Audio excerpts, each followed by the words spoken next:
here. It's big, and it's closer than you think. It's not a tournament. It's what you don't see on TV.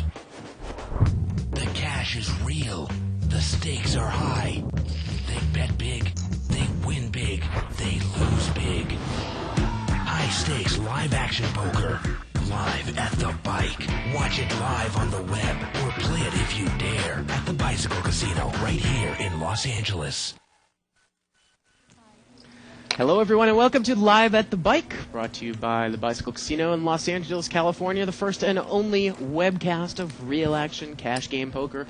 My name is Bart Hansen, and I am joined by the Tuckster, Friar Tuckman.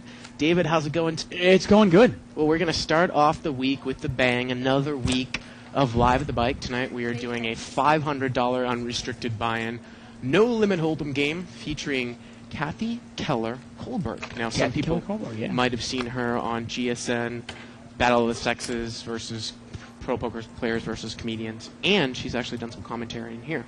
Really? Okay. And she has quite a distinguished tournament record, so let's see if that translates to cash games. That's David and I always like to peek in and say, let's see how this tournament player does. But she does play a lot of cash games as well. A lot of cash games, yeah. And it's obviously in her blood, so. Yeah, of course. So without further ado, let's get to the action, and let's go around and introduce the table. Why don't we do that? In seat 1, he's not sitting there right now, obviously, but in seat 1 we've got Albert Watt. There he is. Not. Seat 2 we've got Ed Shanazarian, and he also is not there, but everybody familiar with Live at the Bike is familiar with Ed. Yes, sirree. Seat 3 is Track Nguyen. Track Nguyen, what's it called? And Track actually lost a big pot, about $3,000, maybe 30 minutes ago. And seat 4, we've got Ali, and that's Ali Yazdi. And he's enjoying some, it looks like Korean box, maybe? Kim Bob, maybe? Seat 5, we've got Leon Kim. He also is not there. Where are all these players? Seat 6, we've got Midnight, and there he is. That's Havel Abbas, and we call him Hav here, or Midnight. Seat 7, we've got Matt Kim, also not there. I guess everybody's in makeup. Oh, there he is. Not, once again, Matt Kim. Seat 8, we're going to have the Greek poker god, Georgian. And didn't hear much from him on Friday night. He actually played in Friday night's game. Real tight, real solid. Took home about $1,500 on Friday. Let's see how he does today. And in seat 9, we have Kathy Kohlberg. That's Jack Keller's, I want to say, granddaughter? Yes. Okay. We think. And Jack Keller actually won 3 World Series poker bracelets. And Kathy there has quite a distinguished record for herself, and obviously the poker is in the blood. Absolutely. Going to get into the first hand of the night right here. Seat number 3, Track. He's got pocket kings. He's going to raise it to 50, and he's going to take it down.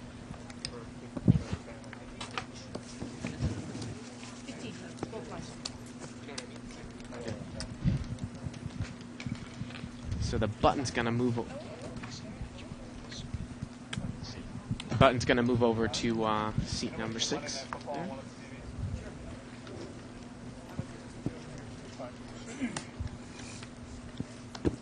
Kind of exciting for the for Live at the Bike. Actually, we are on in England now. The Poker Channel has us, and it's called the LA Poker Scene on the Poker Channel. And you can probably watch our show twice a day now. Yeah. In England on Sky Satellite. Pot is going to get limped around here. 4-way action. King 7-6 here. Looks like Kathy Kohlberg's got King Jack for top pair. 25. She's going to bet 25 right into the pot. Yeah, Midnight's got bottom pair there, pair of 6s, but he gets rid of it. Hav there, wearing the Boston Red Sox hat. And Kathy's going to take it down there. So I guess, are we all gung-ho about the Red Sox now? Yes, of course. Yeah? Well, they've got a nice matchup, actually, playing the White Sox. I think they should... Anyone that likes me will not post updates on the dust thread. them off. And I guess the way the Patriots are playing, I guess you got to live on the live for the Red Sox, huh? Yeah, that was pretty brutal. Yeah. Pretty brutal. Now, for people that are unfamiliar with this game, the yellow chips are $5 chips, the purples are 25s, the whites are 100s, the greens are 1,000s. And the browns are $500 chips, Dave, if you see browns. Looks like we're going to see this limped around 5 ways, which means it's a $50 pot. King, king, 10. Nobody has a king or a 10. But seat 7 is going to bet with queen 9, actually. That's Matt Kim. And it looks like he's going to take it down there in position. What's the power position in No Limit Hold'em? You don't necessarily need a hand to win. Of course, you've got you're in a great spot in position. Gives you the ability to play some hands that aren't as, pre-flop. The equity isn't there as if you were in early position. Right, exactly. You know? And this is an interesting game here, the makeup of this game. We've got a couple of real solid, tight professionals, local pros. We've got a couple of businessmen, might want to say, that have some money, that like to mix it up. Now, unfortunately for Ed in C2, he's kind of had a real bad run lately on Live at the Bike, but he definitely adds action to the table. Yeah, in light of anybody that's familiar with Live at the Bike that saw Friday night's show that saw him lose about 15 or 16 grand on the show, he did recoup about 7,000 of that after the show. I was here and I watched him.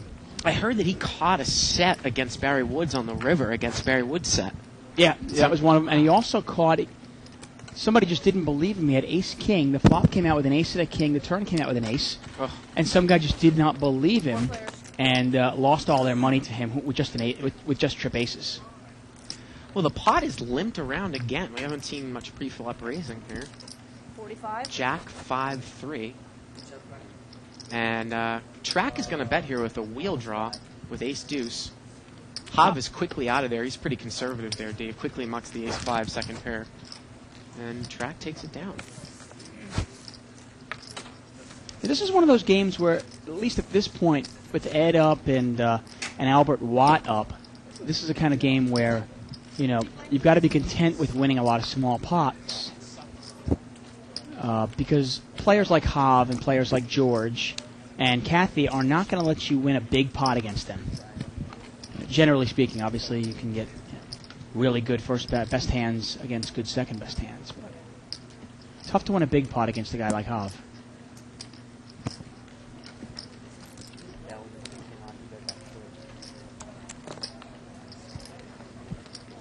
And 60 total. Ali there's going to raise it up. He's got ace-jack offsuit. It looks like he's in the big blind, I believe, Dave. So it was limped around. Looks like he's trying to pick up the limpers here again. Well, it's a passive enough table. I think she thinks she can bring in the dead money. And that's exactly what he does. Takes it down. How was your weekend? It was, a combination of playing internet poker and watching sports. I actually didn't leave my house. We can talk about the days now because they're not going to use this part of the Poker Channel. Ah, yes. Yeah, this episode is probably going to be on the LA poker scene where the action is hot. Or where, I don't even remember the tagline. LA poker scene? Yeah. Where the weather's hot? Weather's hot and the action's scorching? Yeah. Here we go. You got to go scorching. Scorching.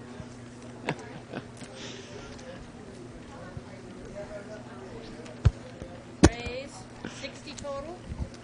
Seat 7's going to raise here with ace-king offsuit. He makes it 60 to go. And Hav limped in there with pocket 10s in early position. It's a tough hand to play out of position. Let's see how he plays it. Actually, he's going to pull the limp re-raise. Wow, okay. He raises it to 200 more. That's kind of scary for someone with ace-king. You hope that you're up against, I guess, queens, jacks, or 10s. Yeah, but you know what? That's strange. He re-raised. Was it a limp re-raise in early position? It was, yeah. It was, okay. Yeah. And looks like Matt's going to get away from the ace-king there. That's probably a good laydown there. Now, Tough to know where you're at. Obviously, if there was another raise in there by the raiser, Hav would probably get away from that immediately. Hav's a pretty solid player. Right, but the only it's one of those things where you can smooth call. If you hit your flop, you don't know where you're at. Right. And if you re-raise, you've got to re-raise $600 more. Yeah. And you might get killed. Many a person's lost pocket 9s, pocket 8s, pocket 10s. All the undercards come on the flop. You're out of position. You just don't know. Yeah, Right? exactly. You just don't know. Button is in seat 4 now. Now Hav's got the big blinds. Track's going to bring this one in from the cutoff. He's got 5-3. suited. Ali's going to call on the button with ace-10 of clubs. And that's Leon Kim there in seat 5. It's going to be the first hand. He's got 8 deuce offsuit. He's not going to play. Now, he won a big pot there, Leon Kim. He flopped top set, actually top full house. Won about a $7,000 pot just before the webcast began. Wow, look at this. Ali flops a royal flush. Wow. King, queen, jack. All clubs, and it just gets worse for him. Well, Track picks up a pair now. Gets worse for him in terms of action killing. Well, I mean, can you get any action Is here? he going to show it? He's got to show a royal flush. I don't know if we've ever had a royal flush on Live at the Bike. A 2-card royal flush? I don't think Wow. anyone's flopped it. That's amazing. Flops a royal flush. Only here at Live at the Bike, Yeah. huh? I see a posting on 2+T here saying that I look like a 16-year-old with the backwards hat. That's kind of my image. I like that, kind of like, punky little kid. Of course, we're referring to the thread that started every night on the internet. You can go to 2plus2.com, click on forums, World Poker Tour, and other televised tournaments. Live at the Bike, official thread. My God, are we in October already? For October 3rd. You can also email us at liveatthebike.com. 7 players. 7-way action limped around. Oh, look at here. this. Ali has flopped, not the royal flush, but the nut flush. And seat 1's got top 2 pair. King 10. 25. Ali has ace-9 of hearts. Yeah. And he's going to bet $25. He's going to put some money in there, Dave. Again, not necessarily, it's a good enough hand to slow play, but you don't want to have a heart come and kill all the action. And he's going to get paid. He's going to get at least a call there by Albert with King 10. Well, it turns a queen. That's kind of a little bit of a possibly action killer. That's what happens here. Ali bets, looks like 40 here. Looks like Albert knows he's beat. I don't know why I'm paying you off. And he's going to call. $40 kind of prices you in there. Now, Huh? a black deuce would be a great card for Ali here. Oh, the river's a 7 of hearts, Dave. And that's not a good card. No. And Ali bets 100. Got it. That's good. And Albert does not call, and Ali shows that he's flopped. Royal flush and then nut flush Yeah. after that. I wonder what the odds of that are. Incredible. Well, the odds of flopping a flush when you have 2 suited cards are what? I mean, it's very slim. I want to say it's like 3% or 7% or something like Yeah, that. it's very, very slim. Flopping them back-to-back and one being a royal flush. And then, actually I got beat this way in a limit hold'em game today, 2040, when 2 people flop flushes. Ooh. You've got the lesser one. That's killer. Oh, man, it's just That $30 pretty good.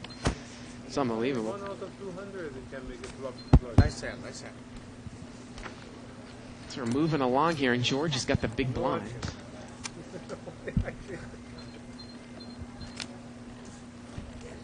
And Ed is at the table there, Dave. He's got queen 4, and he's limped. Either that or he posted. Can't quite tell, but he's in there, seat 2. 5-way action. $50 pot. All spades now. 10-6-4. Actually, I think Leon Kim has the best hand here with a 6-5 of clubs. Looks like it. Turn is a 5. Now he's got 2 pair. Let's see if he puts some money in now. 30. He's in position. He's going to bet 30.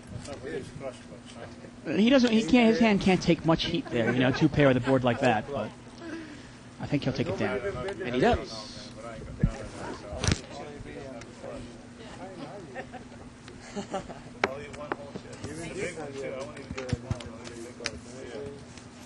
I know you're going to be shipping it out, going through your Look at this, Dave. We got a post up here by another Barry on 2+2, lefty ace 7. He wonders how he's going to get on the show. He's going to be here from Tuesday to Thursday. Go ahead and take that. And right now, tentatively, our schedule is tomorrow is most likely. Actually, I don't know what tomorrow's going to be. Wednesday, of course, is our whale game. Thursday, we have a kind of a battle of the sexes thing planned. So you could play on that. Let's interrupt that for pocket aces. Yeah, pocket aces over there. Seed 8. Or seed, seed 8. And he's on the button, George. Small blind, I think.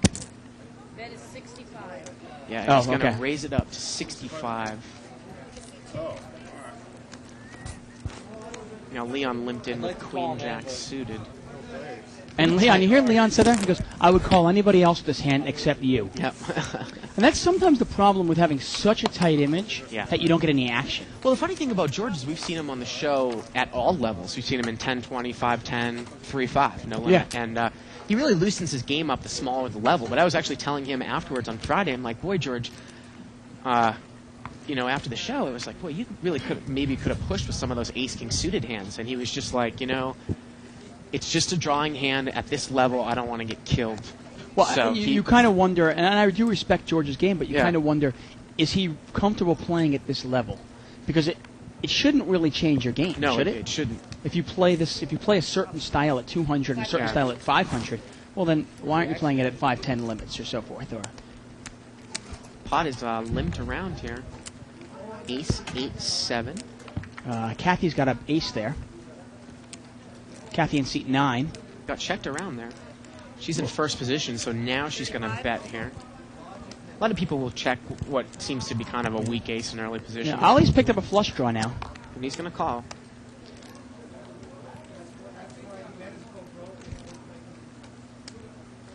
Matt has got king 8 there, and he's out of there. So we're heads up ace 10 against a flush draw. And the river is a queen. See how conservative Kathy is here. She's going to bet. 50. She bets 50. And Ali does not get Yeah, there. pretty passive table so far. I think they're all feeling each other out so far. So anyways, getting back to our schedule for Yeah. this week. Tomorrow might be a $200 no limit or an 816 because 816 was originally planned for tonight. Right. But we got word that they wanted another episode, so we changed it to this game. But of course, Thursday there, Lefty Ace. If you get in touch here with the casino or David and I, I'm sure we'll get you on the show. If you send us a private message, either Yeah. Bart or myself, Yeah. and Bart is Bart Hansen Yeah. on 2+2, and I'm Friar Tuck. Yeah. We'll let you know what the schedule is for Thursday. And Johnny on 2+2 says that Kathy Colbert is actually Jack Keller's daughter. I wasn't sure of that Okay. either way. She looks so darn good. You'd think that she's his granddaughter. Yeah. 45 more. Track has picked up pocket kings in the big blind. He's going to raise it up to 45. There looked like there were 3 or 4 limpers. Wow, a bunch of callers here, though. He didn't raise it that much for 3 or 4 limpers in front of him, Dave. You made it $45? Out of the big blind, yeah. Okay. It looks like everyone's coming in. Yeah, I imagine George is going to throw his 4-3 away. No, he's in there. Look at that. Wow. 4-3 off suit. And let's see what Albert Watts does. He throws his hand away. So we've got 5-way action. We've got about a $225 pot going to the flop. Uh-oh. Oh, set of kings there right off the bat for Track. King 5-6. Now, this is interesting here. George has got an opening to straight draw, and it's a rainbow board. And Track checks it from up front. And Look at Hobb has Hobb. got, well, he's got nothing, but he's going to try to make a play at it. He's going to bet the size of the pot, 250. Now, if George calls in between, you've got to think that Track's probably going to put a check raise in from up front. Let's see what George does. Now, this is the problem with playing with 3-4 here. Oh, he's What do you out. do now? Yeah, he's out. Not a bad flop for 3-4. I thought that he would. It's a great flop with 3-4. What else are you looking for? It's a rainbow board. Now let's see what Track does. You know, if a 7 falls, you don't think anybody's in there with 8-9. And this is a little bit suspect, I think, dude. What do you just He's smooth call? going to check call the flop. Suspect, I mean, if obviously if I was Hobb. Well, he's a raiser, and then he checks and calls. Yeah, yeah. Turns a jack. And Hobb is drawing dead. Chasing you straight, huh? Well, Hobbs is chasing the straight, but there was no straight on the flop. I mean, 500. the only thing you might think is the guy who's not, he won't get away Hobb from has just pocket bet queens. 500. Yeah, he bets 500. Maybe you think the guy is too stubborn to get away from pocket queens here, but Hobbs in real bad shape. The pot now is $1,000. Wow, Hobb said he's chasing the straight. I mean, he could have 7-8 or 3-4. Well, and Track actually is going to move all in here, Dave. He check raises all in on the turn. He announced all in, and he put some chips in front of him, so obviously Hobbs not going in. Hobbs going to get out of there real quick. And all in is how much? Let's try to figure that out. Well, he's got a ton of chips there. Yeah, Hobbs only got about, he's got about 3,400 Track. And Hobbs going to get away from it. Yeah, well, Hobbs nothing, obviously, at ace high. Looks like It's on a Track pure bluff. Track had at least 1,000 in whites there, plus, Yeah. maybe another 900, something like that. I have kings. That's why I have the all in. And it's interesting, as I always think, if the hand had played out differently, if George had called in between with the 3-4, do you think that Track would have gotten tricky like that? Because it's obviously it's very dangerous. But George mucked. Yeah. To be honest with you, I was actually surprised Hav fired again on the turn. I think Weren't you? maybe he was thinking that the guy was stubborn with queens. Right, and if he That- fired another yeah. big bet, maybe he'd get rid of it, throws queens away. Find the button, so you just first act. Okay. Now, the only problem with the jack comes if he had jacks. Obviously, he's got a made hand now, too, Right. on the turn. Seat one's going to buy the button there, Albert. And when you miss the blind, you can buy the button, actually, by putting in the small blind and the big blind. And the small blind is dead money in the middle of the pot, and the big blind, obviously, is live money. Ooh, ace 10-8. George's flop bottom 2 pair here. Check. And Albert, in early positions, got top pair.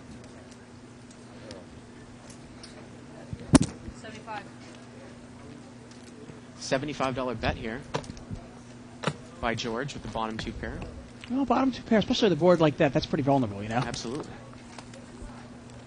And look at Albert muck ace 7 like it was absolutely nothing. He gets out of there. Oh, and George is betting into you. I mean, Albert did have position. I believe the button is in seat 1, right? Yeah. And Ed's thrown away an 8. George is not going to get action. Got a newer, kindler, gentler Ed here, huh?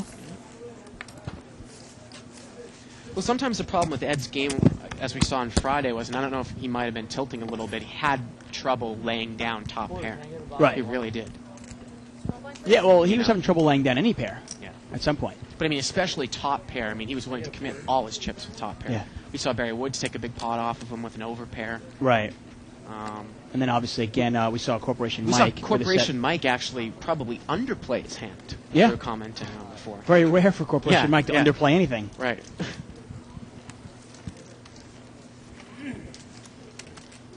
A couple of weak aces in there so far. Ed limps in with the suited ace. Players. Actually, Hobb is in there in early position with ace 8 offsuit there, Dave. well, Ollie's out-flopped them all. Got ace 9. Now, this is interesting, though, because seat 3, Truck, also has a 9. Yep. $50 bet here with by Ali. Let's see what Track does with top pair. He's going to make the call, and he's in kicker trouble. Heads up now. Turn is a jack. 100. And Ali's going to continue to fire here. He bets 100. Jack really isn't going to hurt anything here, Dave. And Track quickly calls. Wow. Well, he's in kicker problems here. River's a deuce. Let's see if Ali makes it. No, he's not going to bet at the river, Dave. He's going to check it down. But ace 9's good there. And Ali takes it down.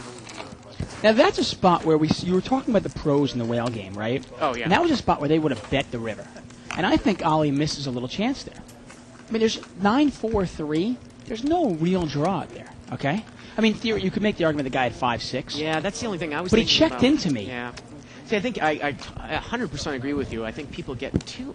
I mean, sometimes even with a third flush card comes in, you have to watch out no limit hold'em. The problem with value betting in position. Unlike limit, if you get check raised big, what are you going to do? So sometimes people will just check it down. And I have no problem doing that against a very tricky player. Right.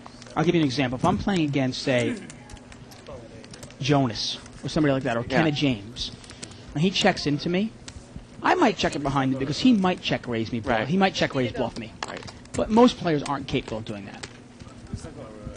But that is definitely one of the biggest themes we see every week in the whale game. The pros value betting against the whales when they think they have the best hand. Well, that's about $100 you probably left on the table there, right? Would you say? Track is raised here from the button with a 6-4 of diamonds. See a flop, Taylor. And seat 5 and seat 6 have called. And look at Matt. Matt is going to pull the limp re-raise from middle position in seat 7. It was a $50 raise by Track. And we don't have a flop yet, folks. No.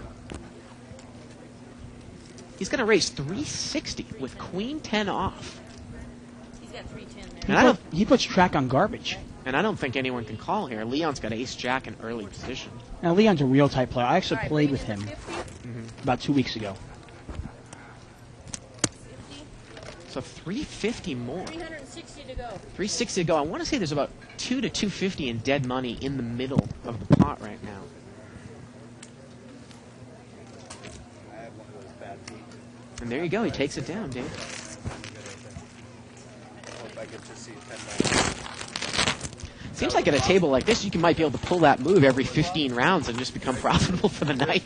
You know? Well, that's what I was saying. At a table like this, it almost seems like if you play an aggressive style Yeah. and you just look to play small pots, you can win a lot of small pots. And you won't win a ton, but if you win a couple of hundred here and 50 there and 100 there, Yeah. you can have a real profitable night. You can't expect to win too many big pots against a passive, tighter table. Yeah. Now, Leon, I was talking about Leon in seat 5, Leon Kim. I played with him about 2 weeks ago, right before I went to Hawaii. And we were playing four-handed, mind you, okay? And this guy was laying down top pair to one bet. Really? Four-handed. That is pretty tight. It was just... he was up about $1,000 for the night, or $1,500 for the night, and he was just guarding his winnings. Ali here, he's going to raise to 100 after a few limpers. He's got pocket 10s on the button. Seat number 4. You gotta pay for it, buddy. You can still see a flop. You got ammunition, bro. See a flop. Now seat 1 is limped in with king, queen offsuit. He's going to get away from it. What can I do? Nice. So one thing I love about Live at the Bike also is it's never stagnant. I mean, we have such different shows. I mean, you look at Friday night's show and you get this crazy game where money's just flying around. And then you look at a show like this where, you've really got it's more of a thinking man's game. I know. He will call with Jack. Kind of a chess match. Exactly. Yeah, Friday night's game tends to be a little bit wild, Dave, especially the last few weeks. Oh, yeah. Boy. Money was flying around on the table. If you missed Friday night's game, you can actually check it out on the archives. Boy, if anyone thinks that, they want to come down and play that game, they're more than welcome. But I got to tell you, unless you've got some other job that, brings you a big income, you got to have a big bankroll to take those swings, I think. I mean, it's incredible. Well, I will say the game is very profitable. I think if you're a good player, you can beat that game for good money in the long run. The problem is if I have 30,000 and take a couple bad beats in a week, I might lose my entire bankroll. Well, you just don't. The nice thing about it is in no limit. You just don't buy in for. Yeah. You buy in for 2,000 or 3,000. Seat 1 is the razor here with ace-7, and Leon just cold called on the button with ace-queen. And 3 of the aces are dead. Turns it king. Well, whoever bets this Yeah. is going to win this one, don't you think? Leon still has the best hand here. So ace-queen is plays. Now on the button, he didn't even bet that flop. Now Albert's going to bet 45. And look at this. Leon's going to represent the king. He's actually going to raise here. I like the play. I don't believe him though. I don't believe that he would check a king there Yeah. on the flop in position. Well, I think that he doesn't believe that Albert would have had anything here on the turn if he didn't bet the flop Right. either. I buy that. I buy that thinking. But if you're Albert, you go, okay. Now, what would this guy check Right. on the button? And if he makes another re-raise here, Yeah. bluff, Leon's definitely going to lay it down. Well, Albert lays it down. I mean, even King Jack, you don't check there because it's a 2 Broadway card. You're scared of the straight. Right. The only thing you might be able to put the guy on is pocket jacks or pocket 3s. Now, if Albert comes over the top, he can represent to Leon that I've got pocket jacks. Right. He's also in early position. He might have checked the king.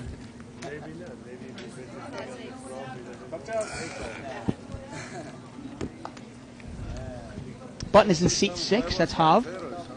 We call him Midnight here.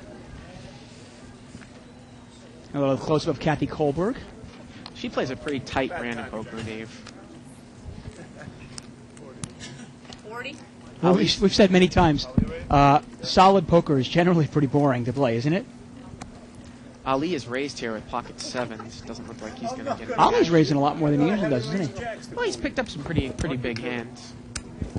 What, you call a royal flush a big hand? Somewhat, I guess.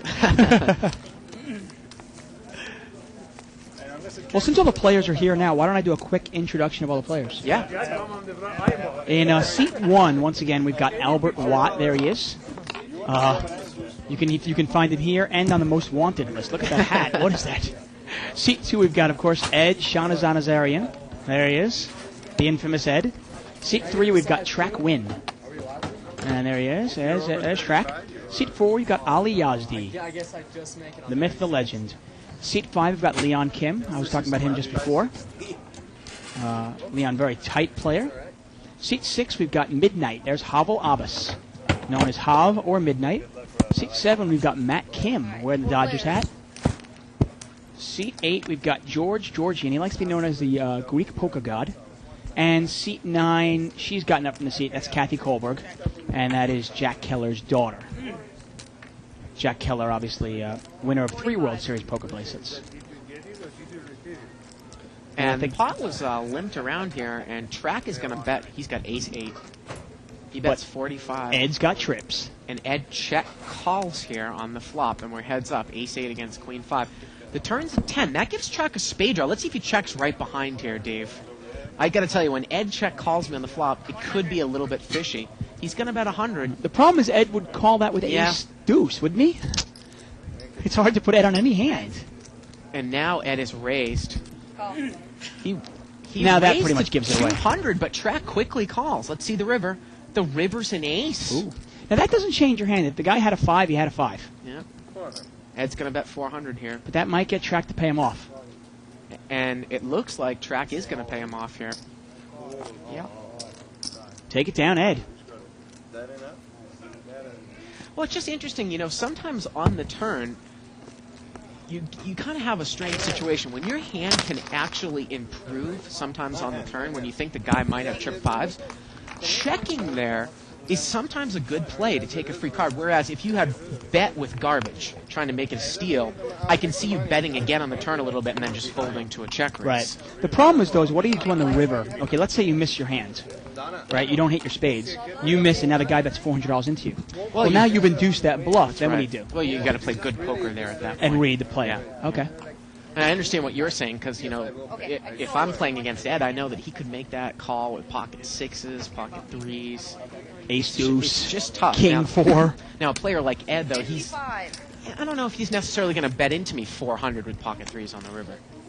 Well, that's I was going to say. Yeah. I was actually going to say, Ed rarely shows strength unless Right. he has something. And his check raise on the turn kind of said, I have a 5, doesn't it? Right. But Ed's one of those players, he'll call with anything, but when he raises you, he pretty much has it. And Track has raised here to 55. And Ed's going to pull the limp re-raise with King Jack. Wow. Where's the button here? So, actually, I think Ed's in the big blind. So he raised out of the big blind with King Jack there, Dave. Track raised under the gun. And Ed's outflopped him. Yep. Ronnie set up. Let's give Ed credit, though. He won about a $1,500 pot last hand. And he looks like he's going to win this one, too. He bets 200 and he's going to take it down. I find it hard to believe. I tell you, if Ed plays it aggressive, he might have to run this table over. Yeah. Oh, George, you bad apple. Yeah, the lights. The lights are just.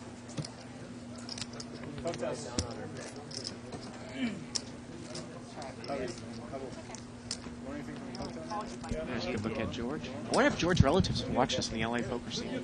I mean, Yeah, is he North from London. England? Is he from Greece? Where's he North from? London. I believe he said the Enfield area. Okay. We're familiar with London. There we go. Now, I think Thursday's show is going to be our theme show. Right, it's planned to be a kind of a battle of the sexes where there's going to be 4 women and 4 men, and it's going to be a marker chip game for a prize, just to let everybody know. And probably be a $200 game, and then they're actually playing teams. Kind Okay. of like Battle of the Sexes. Teams for the prize, I believe. Okay. So Interesting. the enough. men against the women in a cash game, so it's a little. So if these players are smart, they can kind of like, raise out the girl or raise out the guy. Right. Play partners. Going to take a look here at first chip con of the night. Leon hasn't really played much. He's got the most chips on the table. George has a lot of chips here. He's got about 4,300. He was playing like around 1,000 in Friday's game, Dave. And got some players in there in the mid-thousands. And Kathy Kohlberg, she's almost got the minimum there. So does Albert in seat 1. Yep. No, I don't mind buying into this game. I don't think you need to cover the table in a game like this, but I do think you should have at least 1,500 or 2,000. George, I put in $10 for you. 3-way action limped around. 3 players. I forgot what I 8, had. 9, 10, rainbow. A couple people have jacks, so they're open-ended. Track's going to bet on the jack here out of the blind. 80. That's 80. What is George going to do? George is going to call. He calls, I can. It's my nephew. I can take his money. Both players going for the same draw here. It's okay, I'll take it back Can for you do you. something for Ed me? is going to Yes, get I out will. of there with king 3. Now, Track also has the. Oh, no, they both have. I was trying to think of what the draw he had. Well, George's got a backdoor heart draw. Yeah. Well, Turns an 8. Track is checked. and this is screaming chop unless something strange happens. George checks right behind him, and the river's a Well, 6. something like that. Track out gets him there. 6 gives him 2 pair. I check. And it gets checked down. George did not fire in position on the turn or the river. And, yeah, Track's going to take it down there with a 6. And that's the problem with sometimes calling with a draw. If you raise that draw, you can take it away.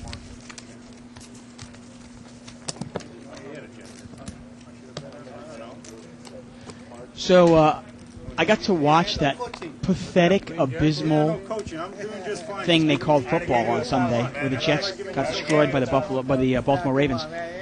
Tell me that wasn't the ugliest thing you've ever seen in your life. It was, I mean, the guy looked like he was a high school quarterback. My The whole question is- team. Well, my question is, where did he go to college again? Wisconsin, where they And he throw the was a ball sta- 6. He was a starter there? But they don't throw the ball in Is that- Wisconsin. but how did he get into the NFL? It's strange. Because it's you know what, it's the hypocrisy that is the NFL, where they have these third string quarterbacks that not only can't play the game, they're not expected to play, yet they make $300,000 a year. I want that job. Yep. I can do that. I walk around with a clipboard and just go, oh, here it is. So we're Great. going to go to the next hand here. Pot is limped around. 6-way action. Jack 7-4. And C2's got King Jack That's Ed. in the button. 75. He's going to bet 75. We got checked around. The Shahrazad Nazarian man is on fire. You can't stop him. You can only hope to contain him. I don't think anyone can call here, Dave. No, he's going to take it. Well, I got to tell you, I mean, my own personal view as well with the Patriots, I haven't seen them play a game where they were dominated that much on the defensive end in over like 2.5 years. I mean, it was just sad. They couldn't stop San Diego, and they couldn't put together any type of offense of their own. Yeah. Well, that's one of the things I was saying to you early in the season. I do think the Patriots will probably go 9-7 this year. And with the Jets' demise, I think that actually might be good enough to win the AFC East now. Yeah. You just can't, no matter how well coached you are, eventually all the players you lose, it's going to catch up to you. You know, they lost Teddy Bruschi, they lost, Ted Johnson, now they've lost Rodney Harrison. But I still think that, like you said, they're probably going to win the AFC East. Yeah, they'll probably, like I said, they'll probably go 9-7 and win the East because the East is so pathetic. Traditionally, the last 5 or 10 years, the East has been the strongest division in the whole league. 6 players. 6-way action here, limped around. 8-5-3, a couple of diamonds. Check. I believe the best hand is actually Ed again with a pair of 5s. Turns a 3 of diamonds. And Ed has 5-4 with the 4 of diamonds. Yep. Now, seat 6 has got ace-9 with the 9 of diamonds. Yeah, that's Hob, yeah. 40. And seat 2 there, Ed, he's going to bet $40. He takes it down, I think. Reliable. I don't know why I paid the 10. And He he's gonna take does. Pair of Take it fives. down, Ed. And that's why I said, I don't think you're going to win a lot of big pots this table, but you take them $50, $60 at a time. Yeah. A lot of maintenance, bro. Yeah, I don't know what the Buffalo Bills decided to get rid of Drew Bledsoe, and they gave their season to a rookie, pretty much, J.P. Lozman, Yeah. who was whatever. The Chad Pennington sucked before he got injured, and now the Jets are in a lot of trouble. So we'll see. I think the Patriots still can win that division. Funny. I guess I'm stuck rooting for Chelsea again. You know, it's funny, you were telling me on Friday, you're like, it's the lowest total that the NFL has seen in 5-10 years at 31.5, and you still like the under. I actually, what was the prediction I told you? What was the score I told you on Friday?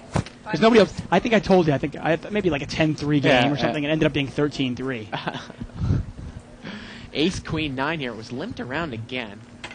Couple of clubs out there. Albert's got the nut flush draw. And he's going to bet 50. We've got a couple of weak aces. Seat 3 and seat 4 both have weak aces. Track has got ace deuce here. Again, the flop is ace, queen, 9, couple of clubs. Track calls with the ace deuce. Ali gets out of there with ace 6. Yeah, once Track calls, Ollie's got to figure, okay, my ace is no good, so he gets rid of it. You can't overcall with ace 6. Turns a queen. Track is still good here. This is a perfect time for another little stop bet. And he does. He bets $50. Now, this is one of those times, if you think your ace is good, Yeah. throw a little raise in there. If you don't think your ace is good, then throw it away. Oh, he's going to call. And go to the river. River's a 4. Let's see if Albert has to fire again. He has He not doesn't made his have hand. much money. He's going to bet. Looks like 50, Dave. That's not going to do anything. Track quickly calls. Yeah. That's my biggest critical, most critical of that move right there. I think you are as well. It's like basically giving away $50 at the end. Oh. If you're going to bluff, lift up your skirt, strap on some balls, and bluff. If you're not going to bluff, then don't bluff. I mean, just do one thing or the other. Again, the problem with Albert there is he just doesn't have enough money either in front of him. I mean, even if he had pushed all in there, Dave, Track may have called hoping for a chop. Well, then check it down. He only had 300 or 400 in front. Right. But what's $50 going to do? Yeah. Right? Yeah. I don't. And he's almost down to nothing there in seat 1. Gosh. Now this hand, I'm going to have to win. I never understood it. We see it time and time again. The pot's $400. I missed my flush. Okay, I'll throw $50 in there and see what happens. Well, again, and you say Track on the turn there. I mean, he almost could have raised Albert all in if he thought his ace-deuce was good. The board was double paired, so unless Albert's got an ace with a better kicker, you're at least looking at a chop. And why not make him pay for the club draw if that's what he's on there on Right, the turn? right. I mean, those seemed like little fishy bets. Yeah, and if you think the other guy might be in a flush draw and you can make a small bet to get him off it, well, then make a $150 bet. $200 bet, maybe. Pot is limped around here, and we've got somebody else who's flopped nut flush. This time, it's Matt Kim in seat 7. I'm going to go all in. Uh-oh. And seat number 1 there, Albert, he's going to move all in with King, Queen of Diamonds, top pair and the Queen of Diamonds. He bets 220. And Matt's staring at the nuts right now, Dave. Yeah. Albert's in bad shape. Matt's only upset the guy has no money. But I guess he could catch a running straight flush here, couldn't he? 10 of diamonds, yeah, jack of diamonds. 10 and jack, you're right. Yep. I'm on a draw still. That would be the worst beat possible, wouldn't it? Yep. He's Runner, still runner. drawing live. One out, one out. And Matt just calls in between. He does not raise George. He's staring at the nuts. Well, that's a smart play. Why would you raise? I don't know what George is waiting for here. There you go. Fold. Here we go to the turn. Turn's a 10. Now That's he's going to do got it. It's a bad That's a big flop for Albert. I can't blame him for not getting away from that one, though. Top pair, the Queen of Diamonds. Again, that's one of those. I got one out of 46 or 45 cards, and then the next card I have one out of 45 or 44 cards, depending on how many cards you have. So you multiply those together, and you're looking at about 1,600 to 1. Yeah, I think. Literally, it's Yeah. like one time in like 1,600. Yeah, It's yeah. ridiculous. If you lose that kind of thing, then 2% twice, basically, and you have to hit good both times. Right. You know. It's basically losing if you have pocket aces. The flop comes out ace, king, queen, Right. and you lose to pocket deuces. You cannot chop it. You lose. Right. No, on takeoff. Perfect. Right. I actually saw that on one of the televised shows, Dave. Someone caught running sevens. I don't remember what show it was on, but it was amazing. Top set against one pair and running quads. Amazing. Yeah, some people complain about getting a bad beat, and then you go, no, that's not a bad beat. This is a bad beat. Yeah. Try to explain to them. They still don't have a card, do they? Pot is limped around here. No, I don't think so. I went there about 2 months ago. There was no card. But the restaurant over there, Yeah. I haven't looked at my card. It's cool. I mean, it's a good way to... I mean, I don't even want to harp on the $50 bet there at the river. There are some times the pot's $400. I might even call him with ace high Yeah. for $50 just to see what he had. Pot is limped around once again. We just took a look at Kathy Colburn's pocket fives in seat 9. Flop comes 8-7-4 with 2 hearts. Wow. George's got a flush draw. He's going to bet it right out here. Yeah, Ollie's got 2 pair. Top 2 pair. George bet 75. Really? Yeah, Ali's sitting over there with top 2 pair. Uh-oh, George is going to... Ed is going to call in between with ace-6, and Ali quickly moves all in. I like this. There you go, Ed calling with a gut shot. Doesn't even know if it's good if the 5 of hearts comes. Yeah.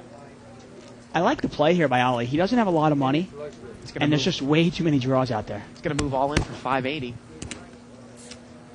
And now is the question of, well, if if I call, will Ed call in between? Right. He's trying to figure out what the odds are. It was 50 in the beginning of the hand. I think he's gonna get away from it. Shows the flush draw. What's your month? Flush draw. Yeah, if he knows if he knows Ed's gonna call, then he can call. Otherwise, he can't. Problem is, he's not even going for the nut flush. No. So. Ed could be on a higher flush. What are you rabbit into? The wrong one. And it looks like we're gonna get action Mo in the game. Not much of action anymore, but he's. We'll see what happens.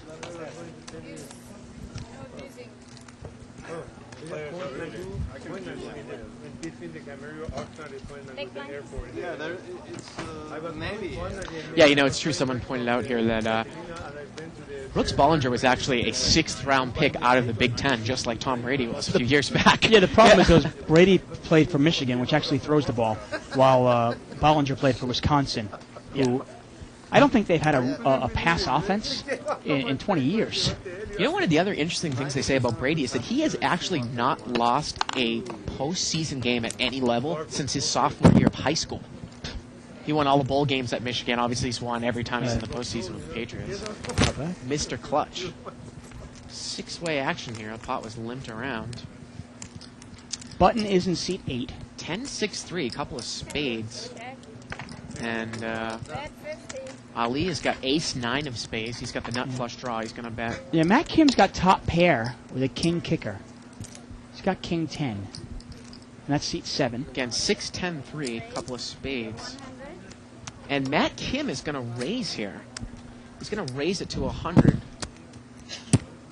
I like the play. He's got to protect his hand, He's in position. If he thinks he's good. He just raises the minimum, though. Well, that's enough to get some of the other players out. Ed is out. Track is out, I'm sure. And Ali is going to make the call.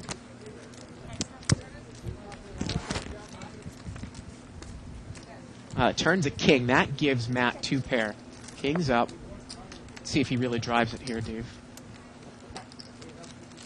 Pot's about $250. Bet 200. He's going to bet 200, a little under the size of the pot. And Ali quickly calls. Oh, no, he folds. Excuse me. Quickly Looked folds. like he had put chips in there. And Matt takes it down. And that's inherently the problem going for draws in No Limit Hold'em. Yeah.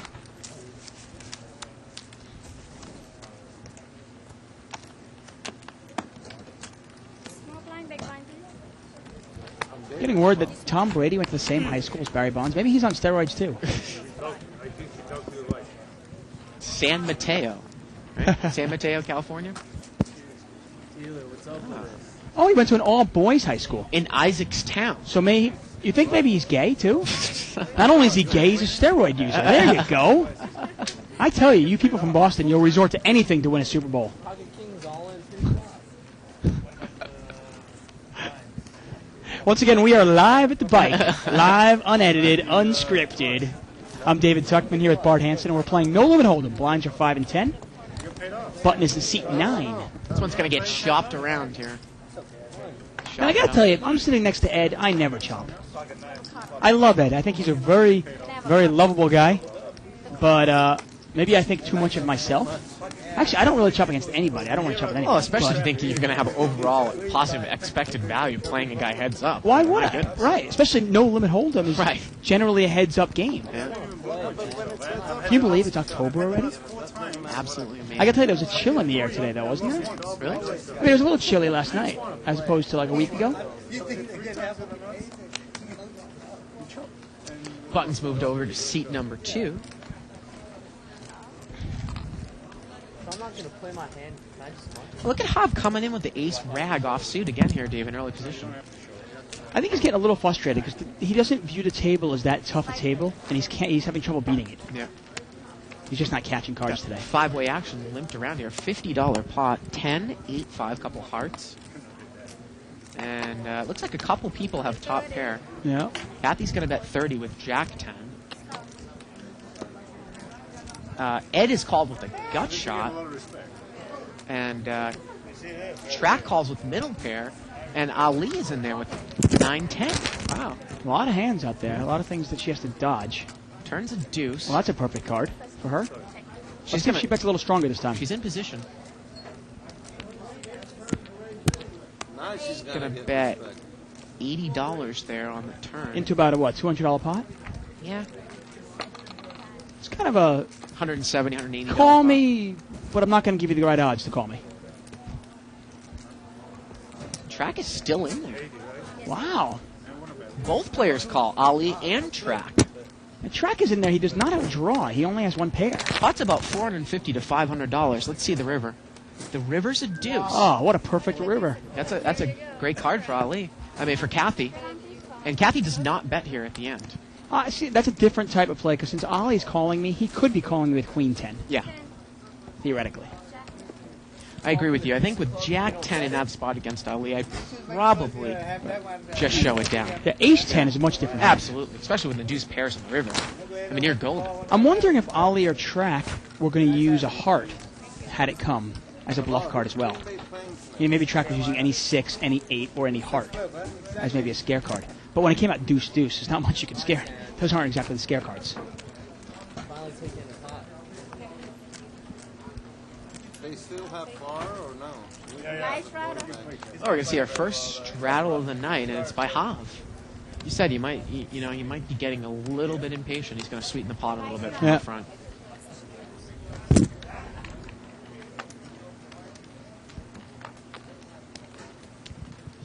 And George is going to limp in here with pocket fives from up front. Now, interesting, Ali in the small blind's got pocket nines.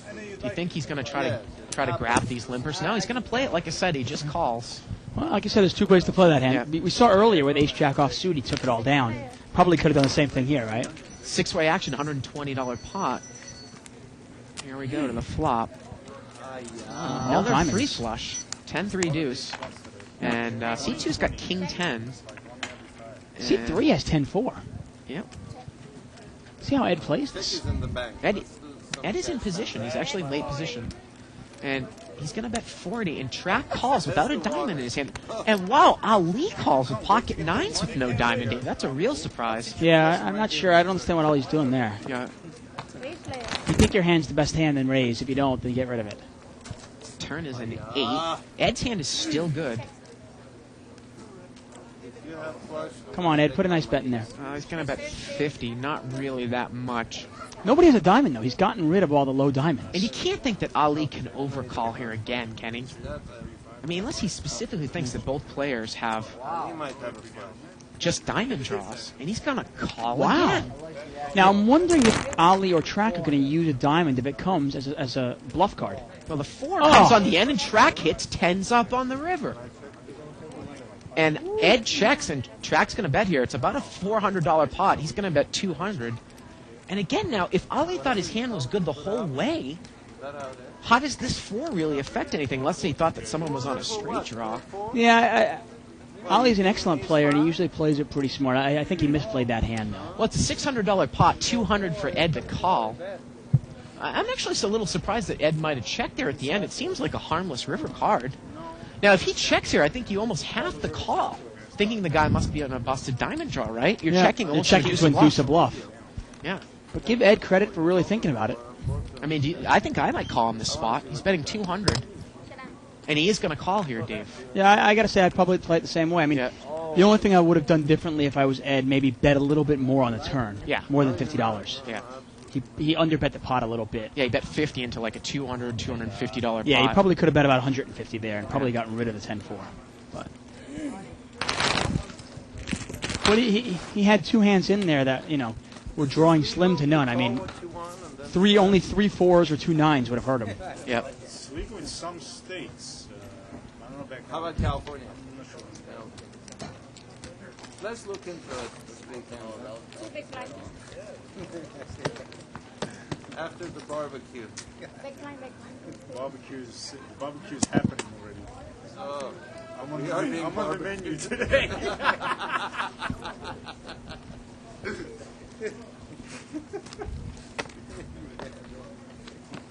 you come with baked potato or? Yeah. I don't believe it. I raise, no one's... Actually, Dave, someone's saying that there's no 1,600 to 1 beat and hold them in. I apologize. You're not nitpicking. We were just trying to make it elaborate. You get 2 outs if you're trying to hit perfect, 2 outs. 2 on outs the and turn, then 1 and out, then right. 1 out. So you're looking at, 22 to 1 and then 45 when you multiply those together. It's between more like 900 to 950, 1,000 right. to 1. Find the button now? How dare you get it off, buddy. You idiot, you. That's it. We'll take you out back and do a public flogging of Bart. King 9-7 here, and George does not bet with the King Queen, Dave. And the turn now is a 10, and now he's going to bet. He bets 35. All right, I'm up. Now when the board gets dangerous, I decide to bet. Yeah, that's true. I don't know why George checked the flop there. Can we play too? I mean, can you guys show it to us? 10 jack, diamonds. King. Board gets dangerous, I decide to bet. See what a good player I am? That's horrible. Just the one. 8 hits on the turn or queen and 10. There's already a straight on the board. I know. I'm like, what are you doing? Small If blind you're in the gonna button. check the flop, you gotta check it all the way, man. It's gonna get you in trouble. Small blind in the button. Yeah, sometimes, I've seen George check top pair there to get tricky sometimes. Right. There's a woman in the house. I'm getting all flustered. Maybe he thinks that someone might just bet into him as a bluff on the turn. But, You're over it? it can be dangerous, obviously. Oh, Kathy Colbert's got pocket aces over there, seat 9. Ooh, there you go. And that was even wrong ground. And she limped up front, Dave. The button is in what, seat 6 or seat 7? Yeah. Seat 6, so she is under the gun. And she's limped, and I don't think she's going to get the limp re-raise here. Nope. I'm surprised at this table. I don't Yeah, really there- like it because nobody's Yeah, racing. there isn't a lot of pre-flop racing. Yeah. I'd definitely bring that I'm one not sure in if for she a was raise. paying attention to the table and the way Yeah. that he was doing. Here comes the flop, Queen 9 deuce. And that's not a real scary board, but it is if somebody has Jack 10, specifically Jack 10. Well, she's obviously going to put out a little feeler bet here. Doesn't really look like anyone probably going to call her. Well, well, Ed's going to call with middle pair, excuse me. And now if a 9 or 6 comes here on the turn, Now, Hob could have raised there. He had 7s on the button, well, but decided not to. especially when Ed can sometimes call with bottom pair. Now, this is one of those hands now, if Ed actually can use a queen, a 9, or a 6. Yeah. Well, the Obviously, he doesn't know that, though. The turn is a 10. Kathy's going to bet 80 here. And she likes to play small ball, huh?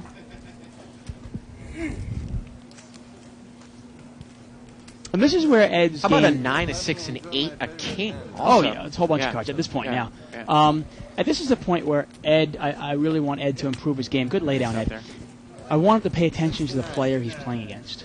Oh, pocket ace. And she shows the aces. She showed that she limped in with Allow aces me to there. pay you $80 anyhow. Um, Pocket aces. I think maybe one of the reasons why Hav got out of there with pocket 7s, too, is that Kathy really has come out firing in early position with a pretty big hand. Because we've seen her check down, say, ace 10 from up front the first Yeah. time around with an ace on board. So, if she's going to come out firing there, I'd put him probably on at least queen jack. At Right. least. No, I agree. I You agree know, with you. she was under the gun, so. Think about some of the hands that she might have limped in with. Maybe king, queen, maybe ace, queen. Yeah, she hasn't gotten out of line at all, Yeah. so you kind of have to respect her. Yeah, Until she doesn't, right. She's also not deep enough where you can really get her off her hand. You know what I mean? You might be able to bluff her out of a hand if she had, say, $3,000 or $4,000. Pot's limped around here. Got an ace 3, 6. A couple of people have middle pair, and Hob was playing an ace rad. Bet 60. He's picked up top pair. He bet 60. 60, that means his ace was up. Now, Kathy's father won the main event in Yeah. 1984. 1984, yeah. Wow. Jack Keller. Not bad. I told you. My dad won his local card games, and her dad won the World Series of Poker.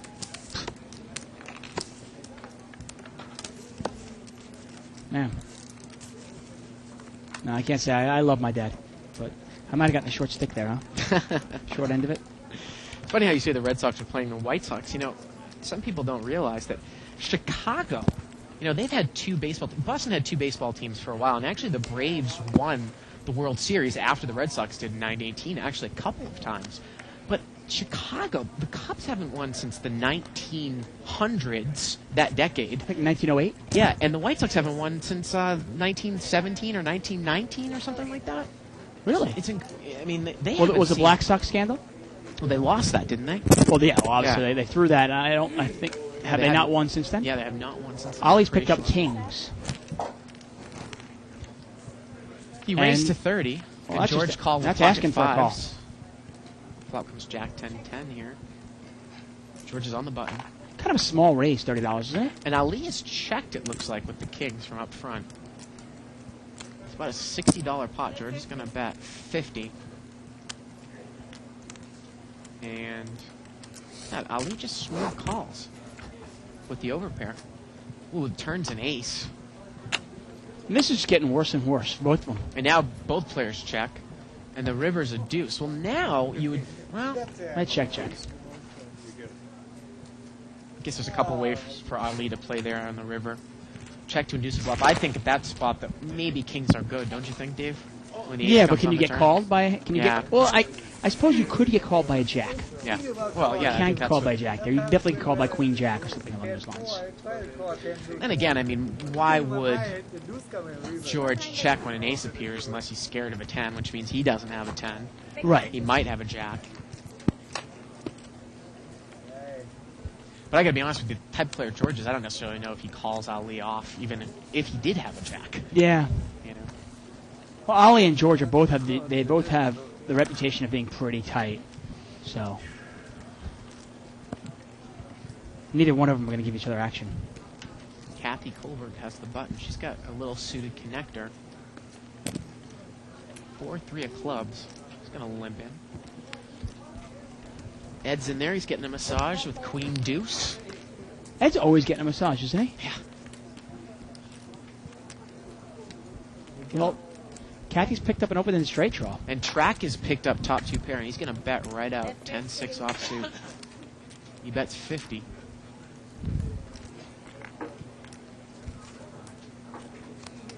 Let's see how Kathy plays this with an open-ended straight draw. It is a rainbow board, so this Yeah. might be the type of thing that you could chase. Yeah, there's no club on the board, so she has no backdoor draw. Yeah. Some people say, but if a 7 hits, somebody could have 8-9. Yeah, but what are the likelihood of somebody having 8-9 on a board like this? Obviously, a 2 would be a perfect card. Turn is a 9. Ed is not in the hand.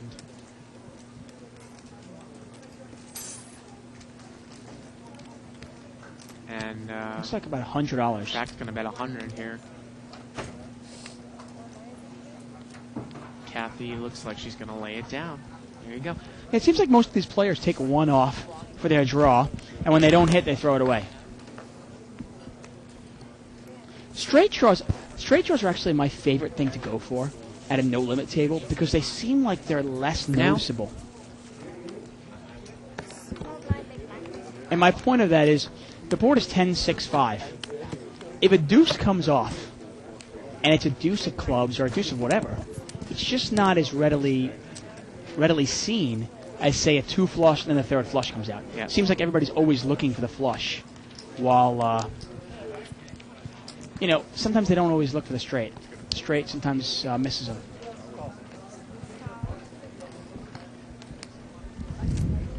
Oh, we haven't heard from Leon over there in seat 5. He limps in. He's got 5-6 of hearts. He limped in early position. So he's going to get limped Pretty tight around. table, huh? 6-way action limped around. Well, he picks up a flush draw and a straight draw. Yeah, and Hav has picked up 2 pair. Top and bottom. Yeah, midnight.